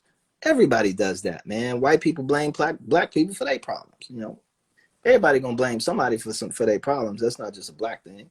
And in some instances they 100% right. Like, yeah, man, or correct or true or factual. Like, yeah, I can't trust you motherfuckers because the Ku Klux Klan, my nigga. Like, yay, I remember, like, nigga, y'all, Martin Luther King is not here because the white man shot him because he was racist. So I mean, it ain't like niggas is making shit up. So there is that aspect of it to it. There's also the other aspect of it of there has to be a point where I'll just speak for me. I'm not speaking for anybody else. I'm speaking for me. There's a point where I realized and I admitted that I lost. As a black man in America, I lost. There was no way I was regaining whatever type of thing that promised land, right? That shit, I adore Martin Luther King to death, but I'm not getting there. Maybe children may get there, but I'm definitely not getting to that bitch. And in the meantime, I've recognized that, man, I lost that battle. I've lost. Me personally have lost whatever the war was. I lost that motherfucker. And now that I've accepted that I've lost it, that I'm on the bottom, that I'm the dredge of society, the worst of the worst, that niggas can just do whatever the fuck they want and kick over. They're not finna give it to me. They're not finna, the best thing that motherfucker can tell you is no. That is one of the most powerful words in the motherfucking world, for a nigga to tell you no and mean it. And I've had niggas tell me no my whole life. And I was like, yes is good, don't get me wrong. But no, oh man, that just do something to me. It's like, all right, fine, fuck it. And then I always come out the other side of that no, up. So as much as I've lost, I'm motherfucking Lupe Fiasco. Like, niggas can rap better than me, say they rap better than me, say I ain't shit, tell me no, can I come perform at your shit? No, can I get on the song with you? No, can you get on the song with me? No, can you do this? Can you do that? Cool. I'm still Lupe Fiasco. Right? from all them no's, all the motherfuckers who didn't believe in me, who didn't want to sign me, who just told me no, no, no, no, no. Can we put this out? No. Can we do this? No. That don't nobody want to hear that. Don't nobody want to do this. Don't nobody do that. No, all just no's up and down the motherfucking. It's like fine, because at the end of the day, I recognize that I have an agency and I have a power that oversees your no. And what I was really doing was being weak, trying to get you to do some shit. And really, I had the strength on my own to accomplish whatever the fuck I wanted to accomplish the whole time. Now, I may not be able to do that for other people, right? It may just be something specific to me. And it's like, that's some selfish shit. It's just, it just don't work. We different people. I tell a motherfucker, yes, they take it as a no, right? Or it's not going to benefit them. Like, nah, man, it ain't going to benefit you. And sometimes that's what no's are, right? Make us as equal as white people. White people like, no, right? And some motherfuckers going to tell you no because they hate niggas. Some motherfuckers gonna tell you no because they're gonna be like, you better than us. You can accelerate and do things that we can't do, that we need you to go out and blaze the path and strike out in front and explore and conquer and do the shit so we can learn from what the fuck you doing. You're a teacher, right? You ain't never had no teacher just come into the room and stand there and tell the students, they first day talking about now the teacher tell the students to teach me. They looking at you like you crazy. Like, this math class, Miss Johnson, we came in here to learn from you. She like, no, y'all teach me math. Like, that ain't how that shit work. Like, no. It's like, okay, that's an educational no. So I just take my no's to be educational, whether it's from a hick in Florida, from a nigga in Harlem, or a Mexican dude in Mexico, whatever the fuck it is. Anybody tell me no, and if it's something that I want, I'm gonna get that shit by hook or crook. But I'm also understand that sometimes no is about keeping you safe, to keep you away from things that you really ain't ready for. Motherfucker tell you no, not right now, right? You need to go and learn and prepare. And a lot of those no's that I got was no, not right now. You not ready. You need to go back and learn. And I went back and learned. I learned the music business. I learned how to rap. I learned how to do this. I learned how to do that. When that time came for that opportunity to present itself for me to present, and it was like, yes, I got that. Yes, I killed that shit. And that's just how I move, you know? And I don't let my blackness interfere or promote my shit. I don't operate off my blackness. That shit's a trap. I don't believe in any of that intrinsic, you melanated, that you better, like, nigga, your dark skin makes you unable to process. White people actually process vitamin D faster. They create it faster without that melanin shit. Right? So you actually at a disadvantage when it comes down to vitamin D, my nigga, right? Which is one of the pivotal things related to your immune system, right? Because your skin is darker. So, you know, you develop it slower versus a fucking white person, like that shit. So I don't buy into none of that shit. I just go off of, this is what I want to accomplish. It's going to benefit people. It's to do good and to insert good into this world. And there you go. Every time I tried to insert some bad shit or some bullshit into that world, it blew up catastrophically. But every time I tried to do at least an ounce of good, even if it wasn't recognized by everyone or applauded or celebrated by everyone, but the people who was intent to serve and the people that was intent to provoke, that shit was magic. That's it. Yeah, I'm dead serious. You can get stuck in that black shit if you want. I don't. I don't. I have black people who don't fuck with me harder than white people. Yeah, you be super white person be like, yeah, man, that Lupe kid is cool, man. I fuck with him, man. Like, yeah, we gonna go down and burn these crosses tomorrow, right? But I fuck, man, Lupe, I love that dick, man. Come on over for dinner. Niggas, man, you only donate $15 to the motherfucking turkey fund, this old bitch ass nigga. I swear to God, I hate this nigga, man. I can't wait to motherfucking kill you. This motherfucking bitch ass nigga. I can't wait to see this nigga only gave them niggas 15 motherfuckers. I hate this motherfucker. Like, a room full of niggas.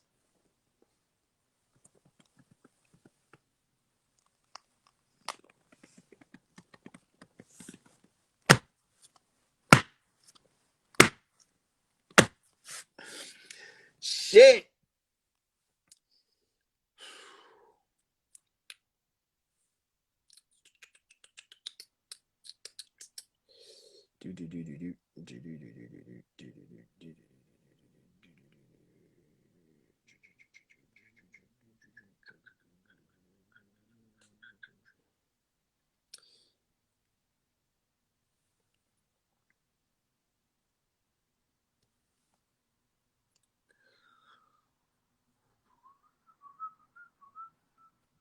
Let's do a couple more, and then let's go get some lunch, y'all. Let's go eat. Let's go nourish our bodies and learn some things. How about we do that?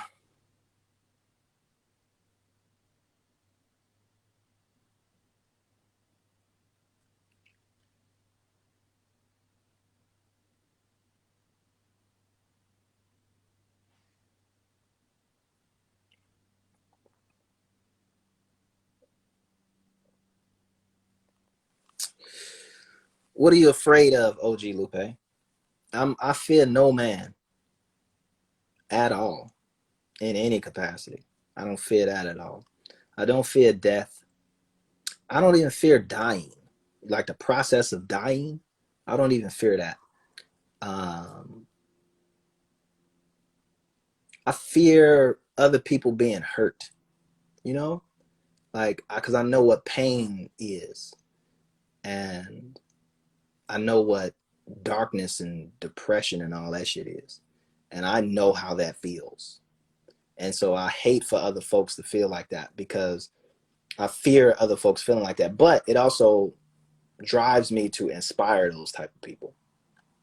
You know, like inspire that person to look at the other side of the coin, not to just keep focusing on the shit that got you fucked up in the first place. Like, bro, you ain't gotta keep playing basketball, bro. Go motherfucking do curling, my nigga. I'm like, curling? What the fuck is curling? What the fuck is that? Because I gotta get to the NBA. Like, nigga, you might go to the Olympics curling, my nigga. They got world championships too. He's like, curling? What the fuck is this curling that this nigga talking about? Right? And that one kid who was always meant to be a professional curler, his ass is a mediocre basketball player and throw his whole shit away. For me, it's just introducing you to the other side of things, man. You can do whatever you want. You ain't just got to follow the regular rigmarole. So I fear that people get caught up in pursuing lives and lifestyles at the expense of other things that will benefit them more and benefit the world more. And they let that shit that's not going to benefit them at all tear them down and break them down to the point where they no longer become a benefit to themselves or to others when they could be pursuing other activities, which would actually be more conducive to them being, you know, a bigger, brighter, better person. That's that shit, you know?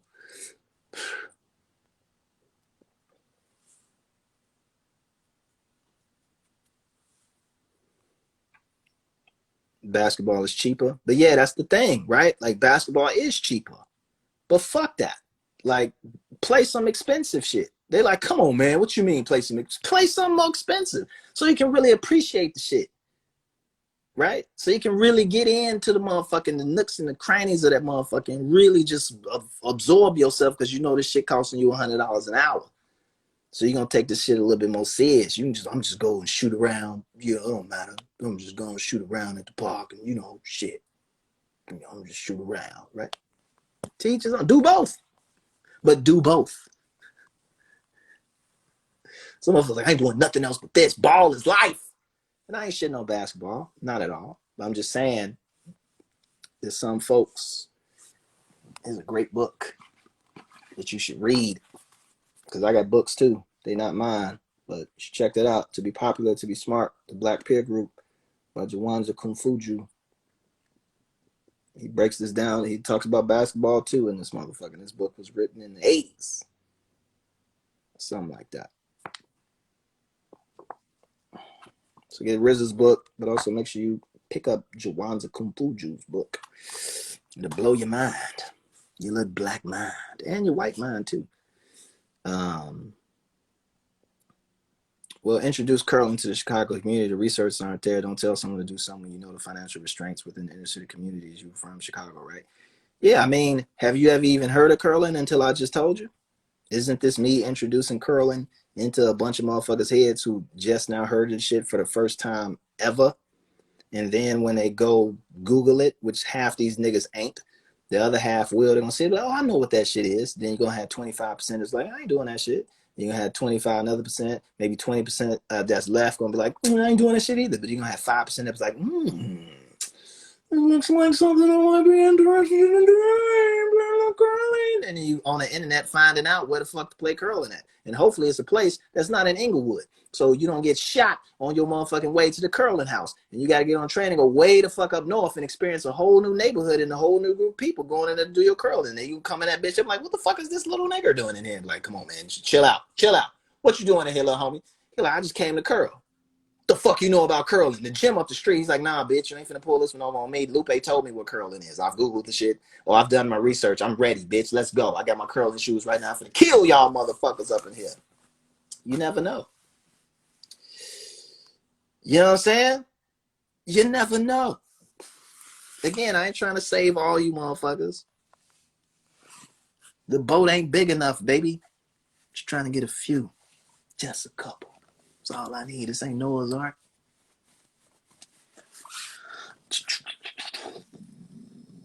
Yeah, Noah's Ark only had 2 motherfuckers.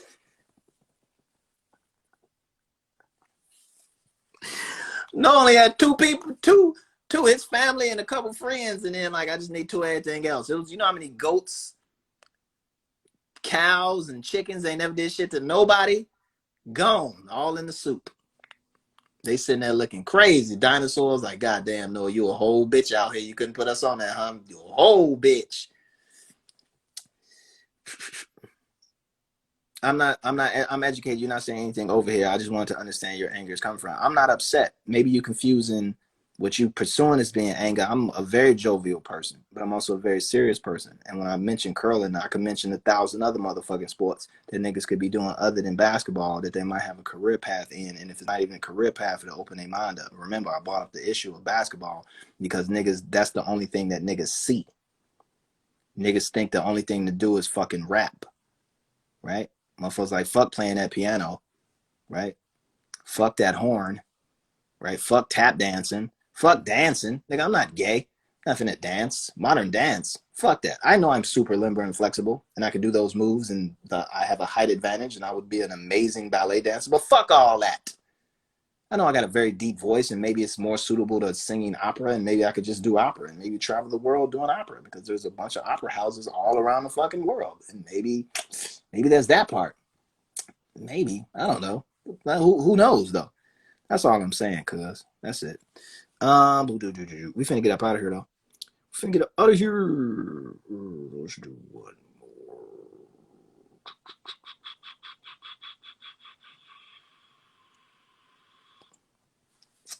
Will we be able to trust the government? I don't know. I don't fucking know. The government don't even say we trust the government. What the government say? The official government currency, which is actually some new shit. That shit ain't even that old. But what's written on the money? In God we trust. They don't even trust their motherfucking self. So it's written right there in the money who you should be trusting. You should be trusting the Lord. Right? Not Thomas Jefferson, not George Washington, not Donald Trump, not Joe Biden, not Kamala Harris, not Lupe motherfucking Fiasco, nigga. You need to put your trust in God and then into your motherfucking self. You trust yourself, right? But then don't lie to yourself either, because you think that you trust yourself, but you really don't, nigga. You can't trust your motherfucking hand wrapped around a hamburger, nigga. You know you're not supposed to eat that motherfucking hamburger and that glass of Kool-Aid, but you finna just dump that sugar right into your motherfucking kidneys. So it ain't about trust, nigga. Yeah, a long way before we talk about some trust. We got a lot of work to do before we even know what trust is and what we want from it. I just want a nigga to not lie to me. You don't? You want a nigga to not lie to you? You really don't want that? Is that what trust means to you? Nigga, you know how many movies you've been to? You know how many songs your ass done remembered? Lies, my nigga. All that shit. Back to the Future, lies. Back to the Future 1, lying. 3, lying. Jurassic Park, lying. Jurassic World, lying, my nigga. Infinity, motherfucking Buzz Lightyear, Toy Story, lies. The Avengers, lies. Comic books, lies. Video games, lies, my nigga. Call of Duty, that shit is a lie. You try to do that shit in real life, you ain't no coming back. So if you worried about truth being, I don't want a motherfucker to lie to me, you've already setting yourself up for failure, because you've already been encased in the warm embrace. You've been born into motherfucking lies, man. myths and legends, folklore and bullshit. I don't think that's trust. Trust is maybe don't do me no harm. I trust you not to do me no harm. Right? I trust you not to do me no harm. And I think there's some people who have had harm done to them by the government. I think there's some people who have not had harm done to them by the government. I believe that some people who have done harm to themselves as well as having harm done to them by the government. I feel there's people who've had no harm done to them by the government, no harm done to them by themselves, harm done to them by their families, harm done to them by the gang, right? Harm done to them by their teachers, right? So is it about escaping harm? Is that what trust is about? I don't know. Maybe we leave that as an open question for the day. No, some people. I ain't with that. Because the Indians got fucked over. Some white people that got fucked over. Some Asian Americans that got fucked over. They didn't set some old lady on fire. She didn't do that shit to herself. Some niggas did that to her. That's fucked up, right? But people get fucked over all the time. And it ain't just the government. And the other side of that equation, the government has helped motherfuckers. Helped some people. Help some people when they refuse to help themselves. Ain't that crazy? Government institutions that have helped people who have refused to help their motherfucking self. Social workers and folks who have went above and beyond the call of duty, put their own families in jeopardy to save some raggedy bitch from that motherfucking corner.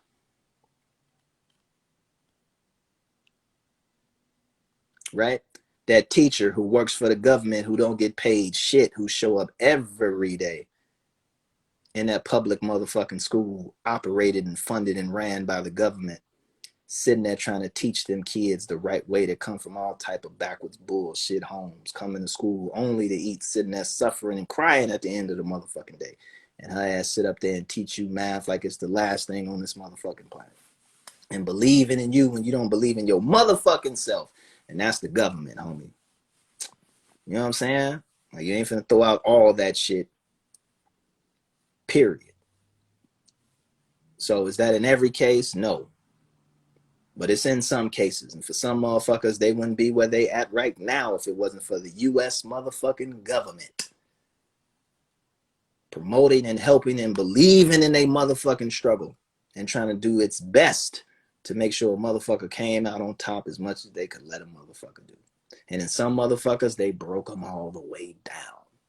Right? And you got some motherfuckers that get in some groups that don't keep it 100 with their members, and they just got them hating on the government with no facts or reasons based on some anecdotes of what the government did to their whole ass, and then they want to project their pain and their frustration and their inability to process what the government is, and they project it onto their followers in ignorance, these young motherfuckers, then they grow up with a skewed view of what the government is supposed to be and supposed to offer, and they supposed to believe in this motherfucking gang, and all them niggas is in jail. A jail ran by the government, feeding your punk ass 3 times a day, clothing and feeding your whole ass. You've been out raping and killing and pillaging this whole motherfucking time, and we got to pay for your motherfucking ass. Living good. Your victims living in terror.